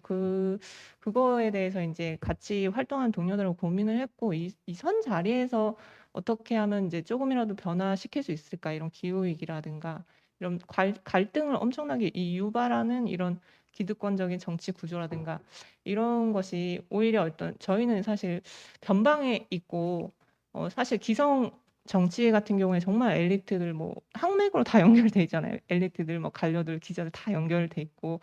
근데 이게 권한을 저희가 이런 새로운 권력 대안 세력이 가져오기 위해서는 기존에 조직되지 않았던 그런 시민들, 예를 들어 청년이라든가 여성이라든가 소수자들을 어떤 마을에서 정말 손에 잡히게 이 사람들을 손을 잡아서, 그러니까 엘리트들이 그래 니네들이 해봐 이러면서 이렇게 마을 공동체 해봐 이러면서 지원금 좀 주고 이러는 게 아니라 조금 진짜 정치에 관심 있고 좀 변화를 원하고 기후 위기에 대응하고 싶어하는 사람들이 요즘 좀 보여요. 마을에서 한 3명만 모여가지고 기후 위기 다큐를 보고 이런 것들이 지금 약간의 이런 변화가 보이고 있는데, 거기에 우리는 좀 응답해서 그 사람들을 연결해 나가면서 우리가 대한 정치 세력들이 권한을 가지고 이제 이게 변화를 만들어가는 그런 그림으로 해가지고 이제 행복센터 이야기를 한 거고, 이게 경로라는 게 그러니까 위에서 크게 봐가지고 이걸 내리는 그 경로랑 이 정말 작은 이 동이나 마을에서 이거를 보고 이 기후 위기까지의 어떤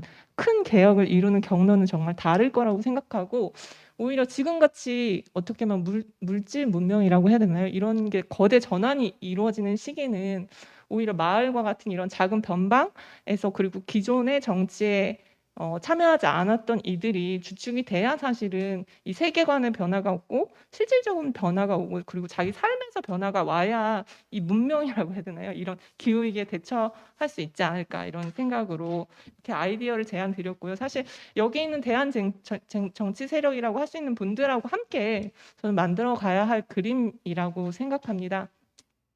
그리고 저희도 그 페미니즘과 이제 백래시 이런 부분에 대해서 고민이 있어요. 오히려 마을 같은 경우에 더 보수적이란 말이죠. 그래가지고 그래서 이제 정책을 일부러 이런 1인 가구나 이런 대안 어떤 가족 형태 이런 것을 넣은 이유가 지금은 어떤 가족주의를 강화하는 형태가 오히려 시민들을 불행하게 만들고 있지 않나 싶어서 느슨한 어떤 시민 형태의 다양한 결합들을 지원해주고 사실 차별금지법이라든가 어떤 성폭력에 대해서 명확하게 좀 더 처벌을 강화한다든가 이런 것은 명확하게 해나가면서 그 그림 안에서 이런 공동체를 만들어 가야 되지 않나 생각합니다. 예, 이상입니다. 네. 조금만 첨언을 하자면 사실은 레이건이 얘기했던 80년대 페미니즘 팽래시 때 당시에 행복이라고 하는 말이 가장 딱 정확하게 보수적인 말로 쓰여요. 그러니까 조지 오웰 같은 사람이 정치에 행복이라고 하는 말이 등장하게 되는 순간 사실은 정치는 사기를 한다고 얘기를 하는 거다. 이렇게 얘기를 하는 얘기가 되게 유명한 얘기거든요.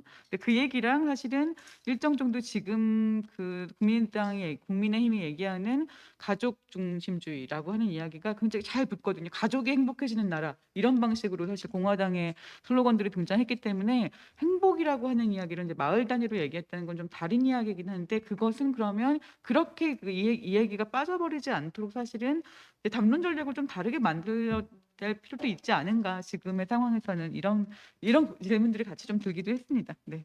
네. 바로 이어서 조성주님의 답변을 들어보겠습니다. 네. 책임에 대한 문제 당연히 예상되던 문제 제기고 비슷한 파일럿 프로그램을 했을 때도 책임 문제가 제기될 거다. 그러니까 결국은 말씀드리면 저희 이제 진보 진영은 굉장히 익숙한 관습적 문법이 있습니다. 나쁜 놈을 먼저 찾아야 되는 거죠. 일단 투쟁의 대상을 누가 나쁜 놈이냐, 그러니까 책임을 물을 사람이 누구냐를 먼저 찾는 이런 습관인데 저는 이것이 굉장히 전도되어 있다, 굉장히 잘못되어 있다.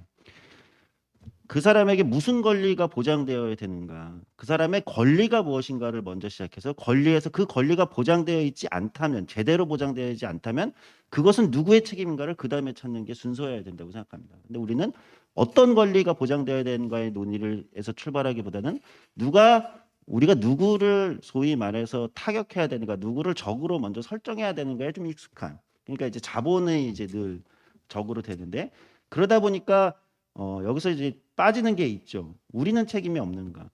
그러니까 시민권으로 간다는 것은 예를 들면 노동과 자본이라는 전통적 구조를 완전히 해체하자는 것은 아닙니다. 늘 어떻든 경제 구조에서 자본의 책임이 있기 마련이겠죠. 근데 노동 시민으로 간다는 것은 시민은 동료 시민에 대한 연대와 책임이 있습니다. 그러니까 지금 한국 사회에서 비정규직의 정규직화를 반대하고, 예를 들면 이런 청년들이 일부가 반대하고 이런, 그리고 어떤 소위 아까 발제도 얘기했던 괜찮은 일자리를 중심으로 그것을 둘러싸고 벌어지는 수많은 공정 담론들의 이면에는 사실은 시민과 시민의 관계로 보지 않는 거죠. 예, 그것은 마치 나 혼자 쟁취한 무엇으로 생각하는 이런 것들이 있다는 거죠. 노동 시민은 시민의 개념은 시민은 시민에게 연대할 책임이 있다. 물론 아까 이제 각 정당들 만약에 뒤에 토론하게 되면 사실 다른 정당에 묻고 싶은, 그러니까 우리가 연대 시민권이야지 연대의 어떤 우리가 가치가 근간에 있는가, 우리의 정책이나 모든 것에 국가가 다 해주겠다는 것은 사실은 시민들을 더 파편화시키는 거거든요. 국가가 모든 것을 할 수 없다. 그러니까 모두가 국가에 매달려 가지고 내가 더 힘들고 내가 더 피해자다라는 것을 주장하는 형태로 갈 가능성이 크고, 이미 노동 시장에서는 그렇게 되어 있는 것이 드러나고 있는 것이다라는 이제 좀 고민이 있는 겁니다. 그렇기 때문에 예를 들면 제가 이제 2주에 한 번씩 집에 이제 제가 사는 원룸 오피스텔을 정리해주는 이제 요즘 이제 가사 도우미 서비스죠. 애플리케이션을 통해서 2주에 한 번씩 4시간 정도를 그분이 해주고 가시는데, 근데 이때 사람들은 그러죠. 우리 이제 진보 진영은 그래. 근데 이제 그 가사 플랫폼 어플리케이션의 회사들은 지금 사용자 책임을 지지 않고 있어. 저는 인정합니다. 사용자 책임을 물려야 된다고 생각해요. 근데 그 서비스를 이용하는 나는 사용자가 아니고 전 사용자라고 생각하거든요. 제가 그 4시간은 제가 사용자이어야 합니다. 그 책임을 시민들이 다 회피하게 만들면 안 된다고 생각해요. 그러니까 저는 조세 정책을 설계할 때도, 사회안전망 정책을 설계할 때도, 심지어 마을 정책을 설계할 때도 그 시민들 간의 연대의 책임을 물어야 되거든요. 모든 시민들에게. 그래야 연대할 수 있거든요. 동료 시민에 대해서. 그러니까 이제 저는 이제 그것이 저희가 고민하는 이제 신노동법, 전국민 노동법에서의 철학적으로 굉장히 중요한 의미가 있다 이렇게 말씀드리고 나아가서 네 아까 뭐 노동부가 하는 것, 그러니까 지금의 노동부는 말 그대로 누가 근로자인지를 이제 결정해주면 그 대상에 대해서 어떤 무슨 정책을 하는, 그러니까 굉장히 이제 행정적으로 굉장히 이제 좁게 설정되어 있는 이제 대상에 대한 정책들만 있는데 아마 이제 전국민 노동법 개념으로 간다는 것은 거의 약간 이탈리아 헌법처럼 헌법을 뭐 꼭 개정해야 되는 것은 아니지만 노동에 기초한 민주공화국이다라는 이탈리아 헌법 1조가 그렇게 되어 있거든요. 그러니까 그런 것처럼 그러니까 전체적으로 노동권이 시민권이 된다는 것은 복지, 여성, 예를 들면 뭐 꼭 부처별로 그 제가 언급하는 게 적절할지 모르겠지만 이런 모든 것에 사실은 노동의 어떤 개념들이 들어가야 된다. 그렇게 정책이 좀 설계되는 게 필요하다. 이런 이제 의미라고 좀 말씀을 드릴 수 있을 것 같습니다. 네. 그럼 이거에 관련해서 조금만 하나만 더 질문하고 싶은 것은 네. 비임금 근로자 얘기하셨는데 사실 대표적인 비임금 근로자가 가족 내 무급 고용자잖아요. 이거 100만 명쯤 됐고 점점점 늘어나고 있는데 가족 무급 고용과 관련되어 있는 것에 노동권으로 포섭될 수 있는 부분이 있을까요? 가능성이? 저는 당연히 있다고 생각합니다. 지금 그러니까 무급 가족 종사자 뭐 이렇게 하잖아요. 무급 가족 종사자의 노동 자체를 그러니까 이게 솔직히 말씀드리면 지금도 완전 판례가 없거나 그렇진 않습니다. 무급 가족 종사자에도 어느 정도의 노동 시간과 어느 정도의 임금이나 이런 게 있느냐에 따라서 임금 체불로도 지금 현행법으로도 작동하는 그 아니요. 지점이 제가 있거든요. 말씀드리고 싶은 건 그것과 시민연대 책임이라고 하는 걸 어떻게 연결시킬 것이냐는 거예요. 무급 가족 종사와 네.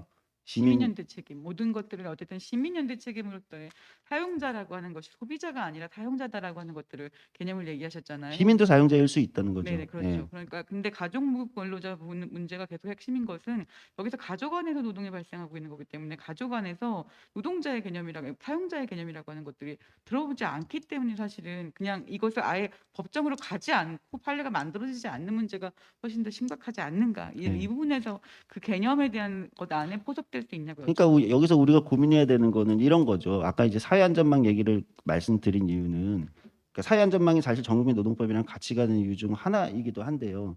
그러니까 우리가 사용자가 지어야 될 책임이라는 것을 굉장히 우리는 되게 좁게 보고 있다는 거예요. 그 사람을 해고를 어떻게 하고 근로기준법상 우리는 권리만 중심으로 사고를 하는데 사실은 가장 기본적으로 제공돼야 되는 것은 그 사회안전망에서 보통 우리가 이제 보호하는 사회안전망적 권리들. 그러니까 무급가족 종사자들은 지금 사회안전망에서 최근에 이제 요게 변화한 게 이제 산재보험이거든요. 무급가족 종사자도 이제 산재보험 일부러 적용받을 수 있게 되는 건데 이런 것처럼 사실은 사회안전망이나 휴식이나 이런 색의 권리들이 꼭 가족 안에서의 누구를 사용자로 특정하는 것이 아니라 전체 시민 공동체가 그 무급가족 종사자에게도 그것을 보장해야 된다는 형태로 우리가 설계돼야 된다는 거죠. 그러니까 사용자가 가족 안에서 부모냐 아니면 누구냐 이렇게 특정하는 것은 저는 뭐 그렇게 가는 것이 우리가 시민 연대 책임이라고 생각하는 것은 아닙니다. 네. 알겠습니다. 네, 답변 감사합니다. 그러면 지금 답변들을 쭉 듣고 각자 갖고 있는 발제에 대한 어떤 질문들이 생기셨을 것 같은데 좀 자유 토론으로 각 정당의 대표님들도 다 오셨으니까 관련해서 이 각 정당의 정책 내용에 대한 질의응답을 들어보도록 하겠습니다.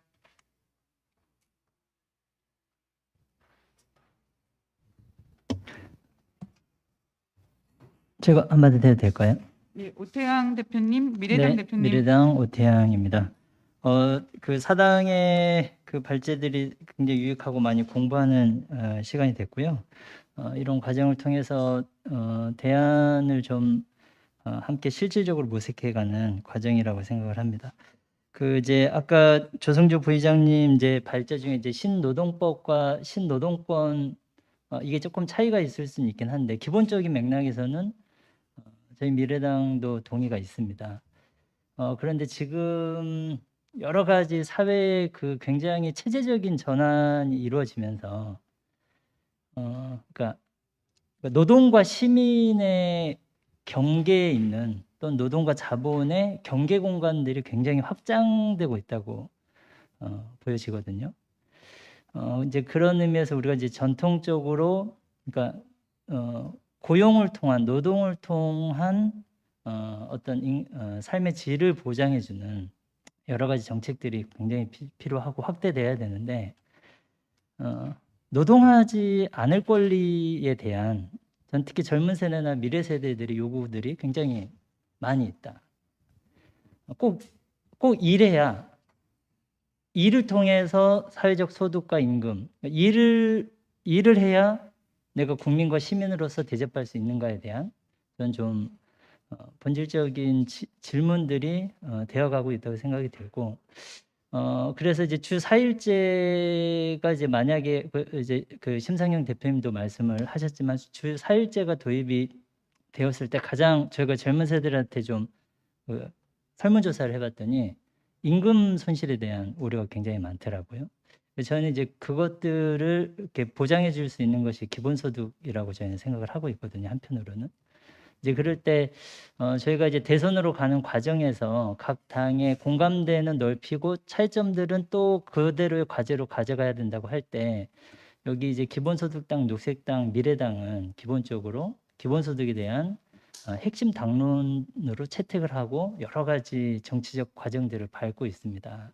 그래서 만약에 저희가 이제 대선으로 가는 과정에서 이 정의당과 함께 정책적 모색을 한다고 할 때 이 기본소득에 대해서 정의당에서 어떤 정도의 좀 입장과 대응을 갖고 있는지 좀 궁금하고 좀 말씀을 함께 나누는 시간을 좀 가지는 게 필요하지 않을까 싶어서 좀 질문드려봅니다.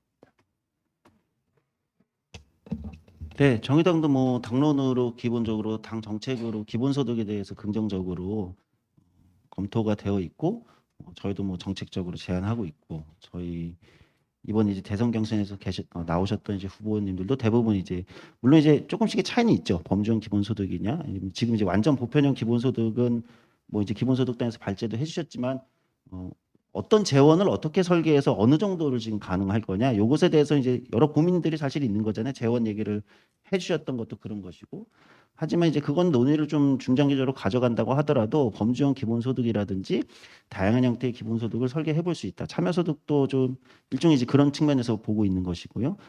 그런 입장을 가지고 있습니다. 그런 정도에서는 충분히 공통된 합의나 이런 것들을 가져갈 수 있을 것 같다는 판단은 좀 있습니다. 네. 다만 이제 그런 건 있어요. 그러니까 이제 아까 오태영 대표님 말씀하신 이제 노동하지 않을 권리라는 것이 그러니까 이게 이제 우리가 이제 이 사회에서 여가와 휴식 안정 또는 그 과정은 또 자기 개발이잖아요. 그렇죠. 스스로가 성숙해지는 이것에 대한 권리를 보장하는 것과 그것과 노동하지 않을 권리가 저는 꼭 일치하는 것은 아니다. 그러니까 여가와 휴식과 나의 자기 개발의 권리가 보장되어야 되는 것이지 노동하지 않을 권리가 있지 않은가 이 말은 그러니까 저는 이제 오히려 그런 측면에서 최근에 프랜시스 후쿠야마나 마이클 샌델이 미국의 진보파들한테 리버럴들한테 던지는 비판들이 굉장히 물론 그분들은 좀 보수적이시긴 하지만 오히려 미국의 진보파에 던지는 비판이 그 쓴소리가 굉장히 인상적이라고 생각합니다. 그러니까 너희가 노동하는 다양한 노동을 하는 사람들에게 그런 얘기를 통해서 굴욕감을 안겨주고 있다. 오바마 네가 그랬던 거 아니냐. 니네 진보파들이 그런 수많은 얘기들 속에서 오히려 평범하게 노동하면서 살아갈 수밖에 없는 다른 특별한 무엇이 많지 않은 그 사람들에게 굉장히 일에 대한 굴욕감을 안겨주고 그런 일은 곧 사라지고 그렇게 살지 않아도 돼요라는 말들은 그 사람에게 이제 자존감과 굴욕감을 안겨주고 그것이 굴욕의 정치가 결국은 반대로 소위 트럼피즘의 핵심이 된 것이 아니냐라는 비판을 이제 미국의 진보파한테 던질 때 저는 100% 우리가 받아들일 수는 없다고는 하지만 일정 정도 우리가 굉장히 조심해야 되는 어떤 지점들이 있다라고 생각하거든요. 그런 거는 우리가 좀 주의해야 되지 않을까 이런 또 말씀을 드릴 수 있을 것 같습니다. 좀 보완을 정의당 대표 여영국입니다. 정의당이 이제 기본소득 문제에 대해서 그간 내부적으로 뭐 당론으로 확정돼 있거나 그런 게 아니었습니다. 아니었고 제가 이제 3월달 보궐선거 대표 출마하면서 국가 일자리 보장제와 범주형 기본소득 이 두 가지를 이제 좀 핵심 공약으로 사실 들고 나왔습니다. 이제 일자리 문제는 아까 굳이 이제 일자리 있어야 되는가라는 말씀 쭉 하셨는데 우리가 먹고 사는 문제에서 특히 이제 공장에서 해고되신 분들 우리 어떤 일자리가 없으면 소득이 없는 거잖아요. 지금 이제 그분들이 일자리가 없다는 것 이건 거의 삶의 절벽에 서는 거거든요. 저는 그런 점에서 국가가 일자리를 보장한다는 것은 우리가 지금 전 국민에게 의무 교육, 최소한 사회 생활을 하는데 필요한 교육을 받을 수 있도록 국가가 의무 교육을 강제하는 거지 않습니까? 그런 것처럼 좀 인간다운 최소한의 삶을 살아가기 위해서는 소득이 보장되는 일자리가 반드시 주어져야 된다.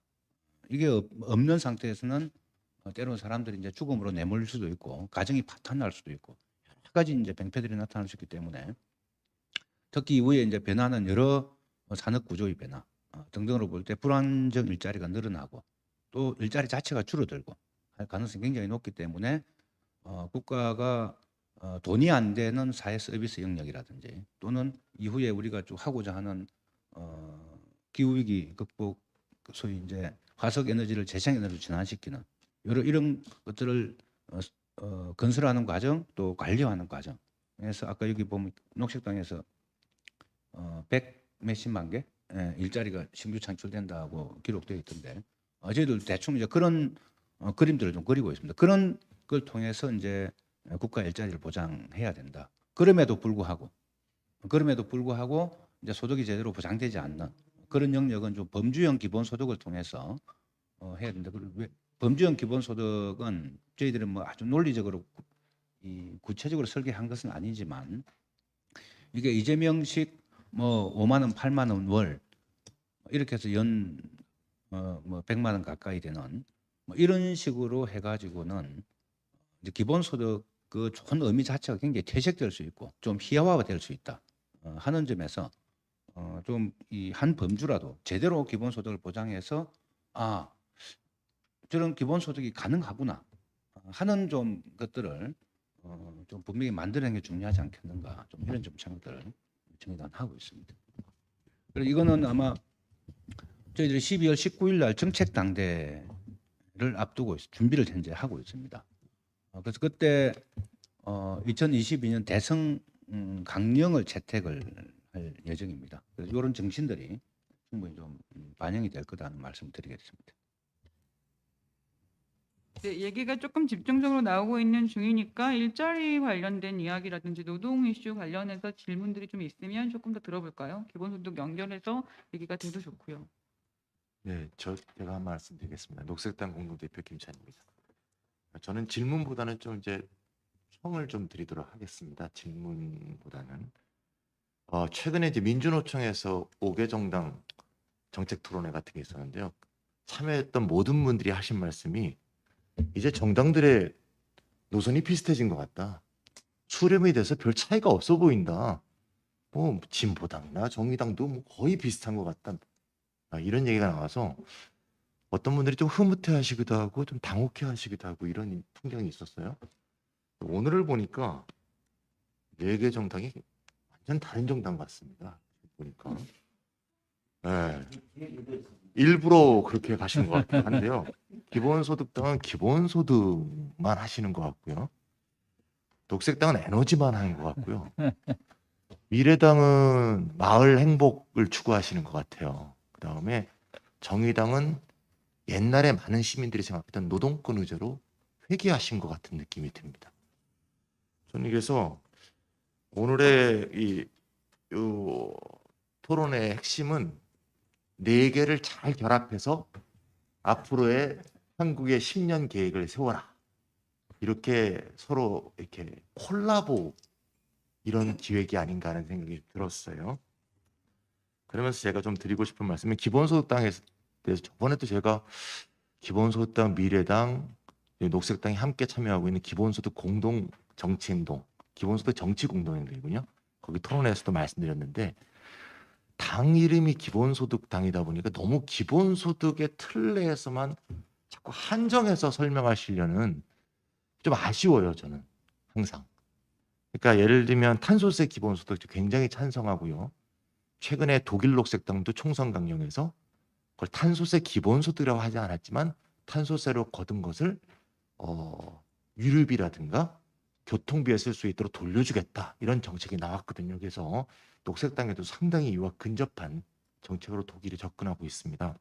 근데 제가 그때 토론에도 말씀드렸지만 그 프랑스 같이 탄소세 유류세였지만 그건 유류세를 걷어서 그걸 어떻게 할 것인가 하지 않은 거에 대해서 노란 조끼 시위가 발생했고 그에 반해서 스위스 같은 경우에는 탄소세를 거두면서 3분의 1을 실제로 기업과 국민에게 돌려주는 탄소 배당을 함께 실시한 결과 10년 동안 난방비 실제로 사용이 29% 줄지 않았습니까? 이제 효과적인 대책을 얻긴 했는데 제가 말씀드리고 싶은 거는 29% 주는데 10년 걸렸다는 거죠. 지금 이 절박한 기후 상황에서 이게 기후세 생태 배당만 갖고 이 문제 기후 위기 문제에 대한 해답으로는 좀 약하다는 생각이 들어요. 그래서 이것도 함께 하면서 꼭 기본소득당이라고 기본소득만 얘기해야 되는 건 아니지 않습니까? 저희 당에서 얘기하고 있는 핵심 정책은 지금 에너지 정책에서 금지와 제한이거든요. 강력한 중앙정부의 또는 지방정부의 금지와 제한이라는 직접적인 조치, 직접적인 강제 조치가 이런 시장 기제에 의한 방식, 탄소세와 생태배당이라는 시장 기제에 의한 방식과 잘 결합할 때 좀 더 기본소득당이 의도한 그런 의도가 잘 결과되지 않을까 싶어서 당 이름이 꼭 그렇다 하더라도 함께 결합해서 설명하시면 훨씬 더 많은 시민들에게 설득력이 있겠다 이런 생각이 들고요. 녹색당의 경우에서는 이제 아까 현영님이 에너지 정책 중심으로 말씀하셨다는 말에 저도 이제 공감하고요. 그래서 저희가 이제 이전에는 이제 다른 정책에 대해서도 많이 말씀을 드렸기 때문에 오늘은 에너지 정책에 있어 금지와 제한 정책이 얼마나 중요한 것 중심으로 오늘 설명을 드린 것이다. 이렇게 좀 오늘 참여하신 분들이 이해해 주시면 감사할 것 같고요. 미래당의 경우에 이제 마을 정치 경우에서는 저는 공감하는 얘기고요. 최근에 이제 마을공화국 운동하는 분들하고도 제가 해본 적도 있는데요. 다만 이 4개의 정당 중에서 가장 급진적 정책 같아요. 제일 어려운 거다. 마을이 지금 다 소멸돼 있지 않습니까? 우리나라는 이게 다른 거는 지금 어느 거라도 좀 있습니다. 예를 들면 노동 그러면 노동운동도 있고 노동권도 있고 노동이 있지 않습니까? 기본소득도 저는 임기 첫 해 100만 원 그랬으면 좀 수긍하겠는데 임기 동안 100만 원 기본소득을 보면서 띵 해버렸는데 최근에 이런 식으로 좀 문제가 발생하고 있겠지만 이제 진행되고 있잖아요. 근데 마을은 제로거든요. 제로. 도시에도 없고 농촌은 더더구나 없고 그러니까 제로부터 되기 때문에 정말 과감한 이런 정책이라고 생각이 들어서 진짜 가장 많은 어떤 정책들이 중간에 들어가지 않으면 시민들이 가장 공허하게 느낄 것 같아요. 그래서 정말 미래당의 폭력과 우리 모두의 힘을 합쳐서 이 마을이 재건될 수 있는 정책적 설계는 진짜 진보운동 전체가 함께 노력해도 좀 힘들지 않을까 이런 생각이 들었고요. 마지막으로 정의당에 대해서 가장 아까 현영이도 많이 말씀하셨는데 전 조금 놀랐어요. 옛날 정의당 제가 보는 것 같아요. 받았는데요. 아까 그런 말씀도 하셨는데요. 노동권과 시민권 이게 노동권을 확장하는 노선이냐 노동권을 시민권으로 바꾸는 노선이냐 이런 얘기를 현영님이 여러 번 질문하셨던 것 같은데 저는 그런 생각을 해요. 간단하게 여러 가지 말씀을 드릴 수 있겠지만 여기 계신 많은 분들도 어릴 때 우리가 그 노동 해방 이런 말 많이 했잖아요. 지금 얘기하기에는 굉장히 좀 과격하게 들리는데 사실은 좀 덜 일하고 살 수 있는 좀 안 일하고 살 수 있는 삶에 대한 어떤 희망, 꿈 이런 걸 말해준다고 보거든요. 근데 진보운동이 힘이 약해지다 보니까 노동자로 인정 좀 해줘. 이것도 너무 힘들어. 이거 하기도 진짜 노동자의 권리도 보장이 안 되니까 그래서 노동자라면 해주면 우리 감사할게 정도로 의제가 좀 머물러 있다는 아쉬움들을 많이 갖고 계신다고 봐요. 근데 김찬희 대표님 지금 어쨌든 우리가 시간이 충분히 네, 많지는 죄송합니다. 않기 때문에 요 정도 얘기를 듣는 예. 것으로 마무리를 짓겠습니다. 그리고 감사합니다. 예. 그냥 개인적으로 제가 드리고 싶은 네. 이 말씀의 약간 것은 약간 인상 비평은 하지 않았으면 좋겠다는 생각이 듭니다. 그러니까 지금 이 정의당에서 얘기했던 친노동권과 관련된 이야기는 10년 전으로 돌아가자는 얘기는 아닌 것 같아요.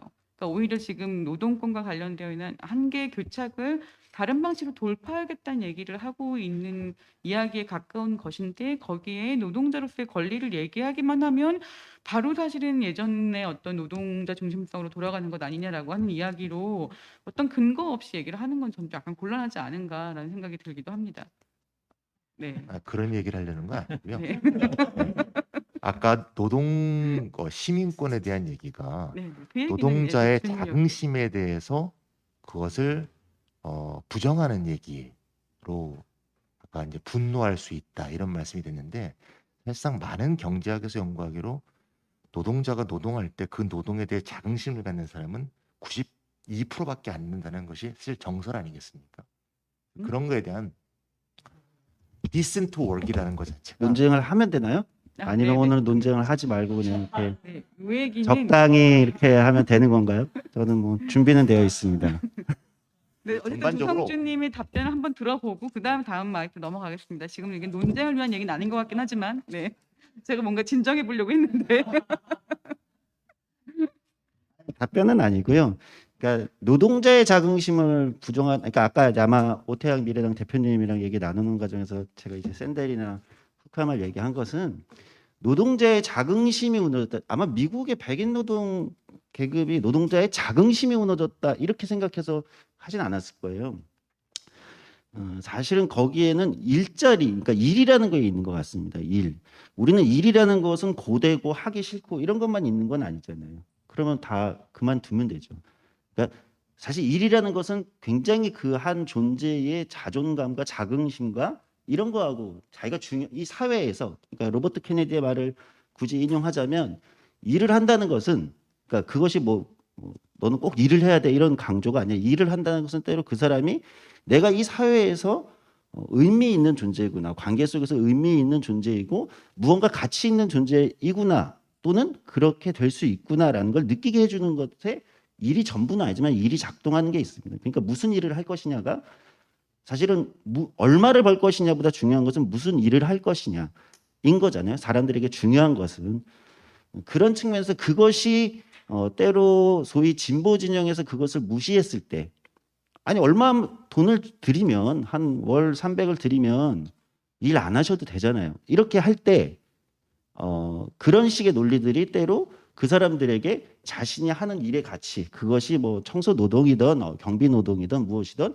그것에 대한 자긍심을 훼손할 수 있는 위험성이 있다. 이런 지점에서 말씀을 드린 거고, 그것이 뭐 전통적인 우리 노동 계급의 자긍심 뭐 이런 것을 공격했다 이렇게 이제 말씀드리고 싶은 것은 아닌데, 저도 이제 그런 식의 관념에서 노동 계급 과거의 노동 해방 예를 들면 이런 관념에서 저는 오히려 조금 탈피할 필요가 있다. 전체 시민으로 노동권을 확장하자는 것은 뭐 이런 고민 정도라고 말씀드릴 수 있을 것 같습니다. 네, 네, 신지 이제 대표님, 네. 제가 말씀드릴 차례인 것 같아서 네, 마이크를 잡았고요. 네, 기본소득당 대표 신지혜입니다. 우선 사회자님과 이렇게 저렇게 나왔던 이야기에 대한 간단한 답변, 제 생각을 좀 말씀을 드리면은요. 일단 이 토론회 자체가 이 사당이 무엇을 공통적으로 좀 합의해 나갈 수 있을 것인가 라는 부분에 있어서 기본소득의 충분성을 넘어서 좀 전환적인 의미를 담아서 한국 사회에 이 10년 전환의 과제다라는 측면을 박유호 실장님께서 발제를 좀 해주신 것 같고요.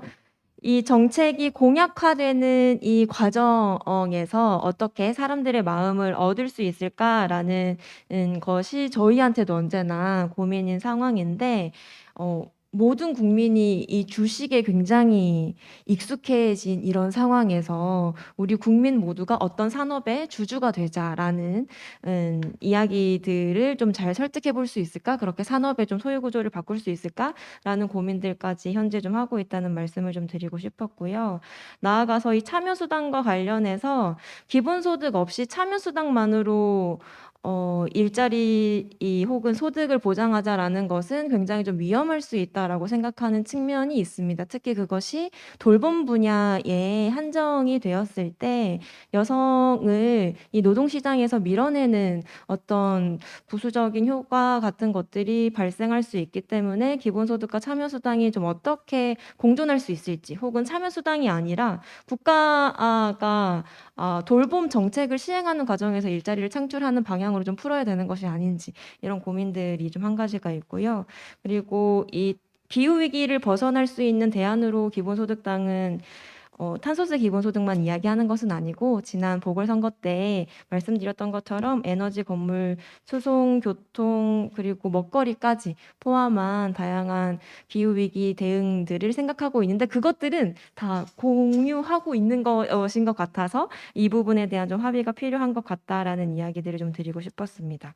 정의당의 발제를 들으면서 생각이 좀 들었었던 부분들은 경제활동 인구에는 일자리의 방식으로 그리고 경제활동 인구가 아니신 분들은 범주형 기본소득으로 이렇게 좀 크게 좀 생각을 하신 것 같아요. 그런데 조성주 정책부의장님이 말씀하셨던 것처럼 지금 이 시대에는 일이 내 삶에 어떤 의미이고 우리는 좀 어떤 일을 하면서 살아갈 것인가라는 고민들이 좀 확장이 되어야 된다고 생각을 하는데 그런 측면에서 이 소득 보장 정책으로서의 일자리를 좀 넘어선 일과 노동을 바라보는 좀 새로운 관점에 대한 정당들 간의 논의를 더 많이 해나가면 좋겠다 이런 생각이 들었습니다.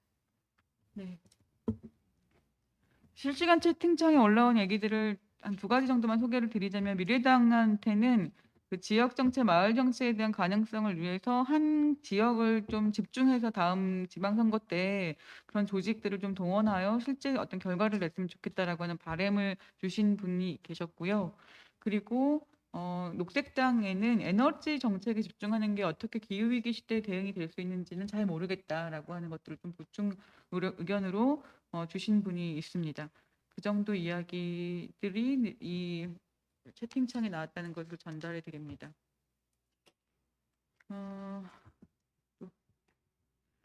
이거는 제가 또 질문을 해도 되는지 모르겠는데요.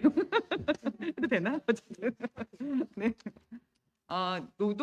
그러니까 저는 사실 노동을 그 트럼피즘 만들었던 20대 백인 남성들이 갖고 있는 좌절이라고 하는 거에 대한 이야기가 좀 많이 과대대표되기도 했다고 생각하기도 합니다. 근데 그게 어떤 기본적인 정서를 근데 생각해 봤을 때 한국이 갖고 있었던 어떤 조건에서 중요한 장면이 하나 있었다고 생각하는데 그 장면이 2008년도에 미국발 금융위기 있고 난 다음에 그때 10대 남성 아르바이트 일자리가 17%가 줄어요.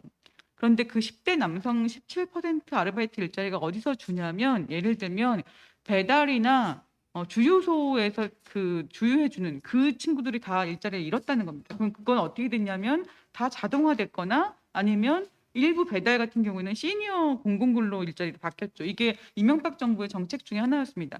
그럼 그걸로 그냥 끝난 게 아니에요. 20대 자기가 돈을 좀 벌어야 되거나 혹은 어떤 방식으로든 소득 보전이 필요한 종류의 위치에 놓여 있던 20대 남학생들이 어디를 갔냐면 PC방에서 굉장히 오랫동안 그러니까 어쨌든 인터넷을 중심으로 한 디지털 네이티브라고 하는 이 환경에 사실은 확산이 되게 되고 그 안에서 여러 가지 것들에 노출을 되게 됩니다. 그러니까 이런 거에 대한 사회의 준비가 하나도 안 되어 있었다는 거죠. 그러니까 노동자로서의 그냥 일을 잃었다는 것이 아니라 그 시간에 대한 보상 체계가 하나도 사회적으로 고안되지 않았을 때 그다음 10년 후에 우리가 어떤 사회를 만나게 되냐면 디지털 성범죄가 어마어마하게 창궐한 사회라든지 디지털과 관련된 윤리와 관련된 기준을 어떻게 가져야 되는지에 대한 아이디어가 하나도 없다든지 그리고 사실은 어떤 그냥 정직해서 돈 버는 종류의 일들이라고 하는 것 그냥 그걸 가지고 어떤 자아 실현까지 하지 않아도 그 일을 투여하면 그만큼의 일을 내는 이런 식의 일이라고 하는 것에 대한 굉장한 멸시라고 하는 것들이 퍼졌던 이런 문제를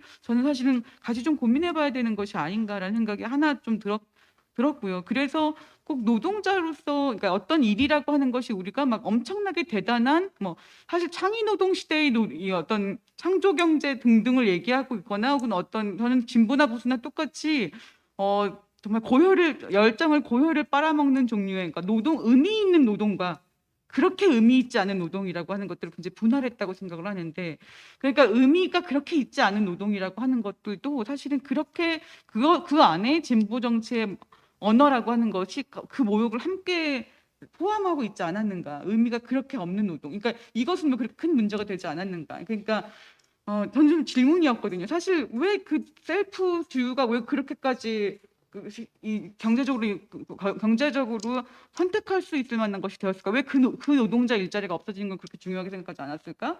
이런 것들이 사실 사회가 좀 질문하지 않았던 영역이었다고 생각합니다. 그것을 가능하게 만들었던 그 비용을 그렇게 전환해 버려도 상관이 없다고 생각하는, 노동자를 고용하는 것으로 세금 혜택을 주는 것과 관련된 정책이 후퇴했기 때문에 가능한 거거든요. 그러니까 예컨대 그런 것들이 경제적으로든 혹은 구체적으로든 별로 이득이 없다고 생각하면 그렇게 빠른 변화가 일어나지 않았을 텐데, 그런 식의 변화들은 굉장히 사실은 진보 정치 개입, 노동자 중심성 개입이라고 하는 게 너무 없지 않았는가, 이런 생각을 좀 같이 하게 되기도 했습니다. 그런 이야기인 거예요. 그냥 노동자라고 하는 어떤 자긍심이라고 하는 정치라고 하는 것이 아니라 그냥 내가 일을 한 만큼의 결과를 보는 것이 그렇게 부끄럽지도 않고 이런 식의 생각 정도, 이런 이야기들에 대한 이런 이야기들을 좀, 사실 그 부분이 완전히 새로운 이야기를 얘기한다고 해도 굉장히 크거든요. 그런 식의 일을 하고 사는 사람들이 그 얘기하고 멀어지고 있는 진보 정치는 가능할 수 없다고 생각하기도 합니다.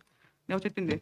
예, 그런- 저도 좀 예, 네. 저도 노동에 대해서 좀 고민이 있어요. 이게 기본소득도 필요하지만 좀 사람이 좀 일을 해야 좀 사는 그런 게 있거든요. 저는 근래 이제 마을에서 어떤 걸 관찰하냐면은 그 24시간 편의점, 무인 편의점들이 되게 많이 생겨요. 그러면은 이제 옆에 있는 편의점들이 많이 힘들고 없어지고, 그리고 이런 뭐 24시간 무인 편의점이 가격이 엄청 싸서 이제 다 거기로 가고, 근데 거기서 이제 도난 같은 것도 많이 일어나서 그런 사회적 비용이 이제 경찰이나 이런 공적 영역에 이제 부담하고, 이런 걸 보면서 아, 이게 효율적이고 또 이제 그 사람들한테는 이득이 되고 이런데, 이렇게 이제 얼굴을 대면하지 않은 그런 시스템으로 가고 있잖아요. 마을부터 해가지고 예전에 그래도 마을에 가면 사람을 뭐 이렇게 가게 가서 이렇게 거래하면서라도 만났는데, 이제 인간이 이제 사라져가고 있는 이거를 우리가 이렇게 지켜봐도 되나? 물론 이제 일하지 않을 권리도 있고 일할 권리도 있는데 이걸 어떻게 좀 조정해 갈 것인가, 저도 좀 이런 고민이 좀 들었고, 그리고 정의당의 어떤 조성주 의장님 얘기도 저도 큰 어떤 취지에서는 많이 동의를 하지만, 이제 한 사례로 이제 코로나19 이후로 가장 어쩌면 그 정치와 이 방역에서 철저한 어떤 피해자로 남은 층은 사실 어떤 자영업자였는데, 이런 정말 약자에 몰린 이런 자영업자들이 이런 신노동을 이야기했을 때, 이게 노동으로 호명됐을 때 이 사람들이 이게 반응을 할까? 정말 내 권한을 이 사람들이 해결해 줄 거야. 이 사람들이 정치를 잡으면 내 삶을 좀 나아지게 할 거야. 요게 이렇게 반응성이 과연 있을까? 요런 전략적인 부분에 있어서 이 노동이라는 언어가 사실은 어떤 기존의 어떤 노동혁명이라든가 노조라든가 뭐 기성 노조라든가 요런 걸로 이게 뭐라고 해야 되나, 선입관적으로 잡힌 거를 어떻게 대중을 설득할 수 있을까? 이거에 대해서 저는 좀 고민이 드는 것 같아요. 아니, 중요한 지적해 주셨습니다. 자영업자가 지금 어떤 저희가 고민하는 신노동 또는 전국민 노동이라는 개념에서 굉장히 중요하게 현실적으로 부닥치는 어떤 구체적 대상이기 때문에 중요하다고 생각하는데요. 사실은 그러니까 정치적으로 호명하는 것은 늘 제도나 정책이랑 같이 가지 않으면 사실 그냥 우리가 혼자 그냥 부르는 거잖아요. 그건 정치에서 호명한다고 할 수 없죠. 제도나 정책으로 동원할 수 있어야 되고 그 안에 인입할 수 있어야 호명하는 거죠. 그 구체적인 지적하셨듯이 그 구체적인 전략과 정책들이 필요하다고 생각합니다. 근데 이제 그 중에 좀 여러 개를 할 수 있을 것 같아요. 때로는 조정하고 타협해야 되는 정책도 있지만 그 중에 좀 고민하는 건, 자영업자들은 대한민국에서 최장 시간 노동을 하고 있는 일하는 시민입니다. 어떤 뭐 제조업의 노동자들도 자영업자들보다 노동 시간이 길지 않습니다. 그 얘기는 무슨 얘기냐면, 자영업자는 한국에서 산재가 아마 가장 많이 일어나는 집단일 겁니다. 근데 자영업자는 산재 비율에 넣지 않잖아요. 그렇죠? 그냥 몸이 안 좋아지신 거죠. 그래서 그냥 가게 알바한테 더 쓰게 한다든지 아니면 가게를 쉬거나 하시는 거예요. 그래서 산재 개념으로 보자면 최장시간 노동에 가장 산업재해가 많이 일어나는.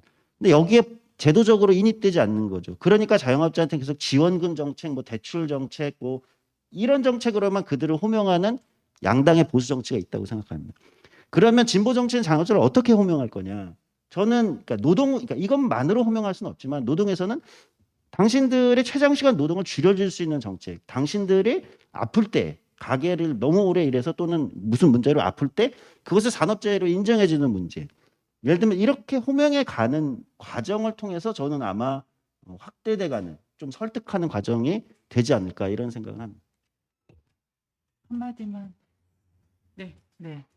이게 이제 쟁점적인 논쟁적인 이야기라고 생각을 합니다. 그래서 아까 말했을 때 이제 일할 권리를 보장하고 확장하는 문제와 또 일하지 않을 권리를 국가가 어떻게 책임지느냐 하는 문제 같이 고민해야 하듯이 또 하나는 어떻든 지금 코로나 이후에 되게 불평등이 강화되는 속에서 계급적인 문제라는 건 우리가 간과할 수 없는 위치성이 있다고 생각을 합니다. 그랬을 때 노동이라는 그 계급적인 관계를 분명하게 더 확장하는 것과 또 시민사회 전반을 시민의 권리를 대변할 수 있는 국가의 역할을 하는 부분에 있어서 일정한 분별과 각각의 강화할 수 있는 부분들이 또 토론해야 할 이후 지점이라고 저는 생각을 좀 하고요.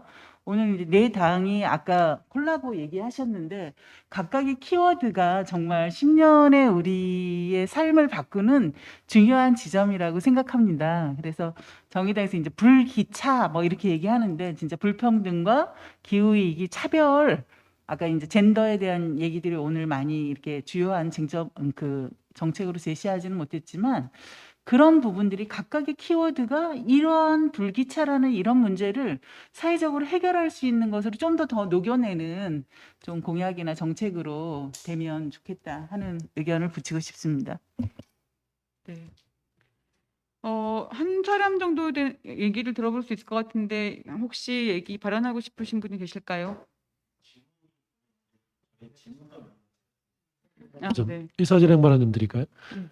이 토론회 마치고 바로 12시에 우리 사당 대표분들 그 오찬이 있습니다.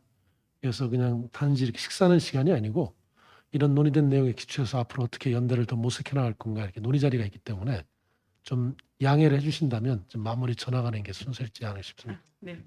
좋습니다. 5분 남은 상태, 4분 남았는데 지금 앞으로 이것과 관련된 토론이 이어질 것이다라고 하는 이야기를 그 유튜브 시청자들한테 약속드리면서 우리는 다 참여하지는 못하지만 사당 대표님들이 여러분들의 질문과 여기서 나왔던 내용들을 이어가실 것이다라고 하는 이야기로 마무리가 될 것 같습니다.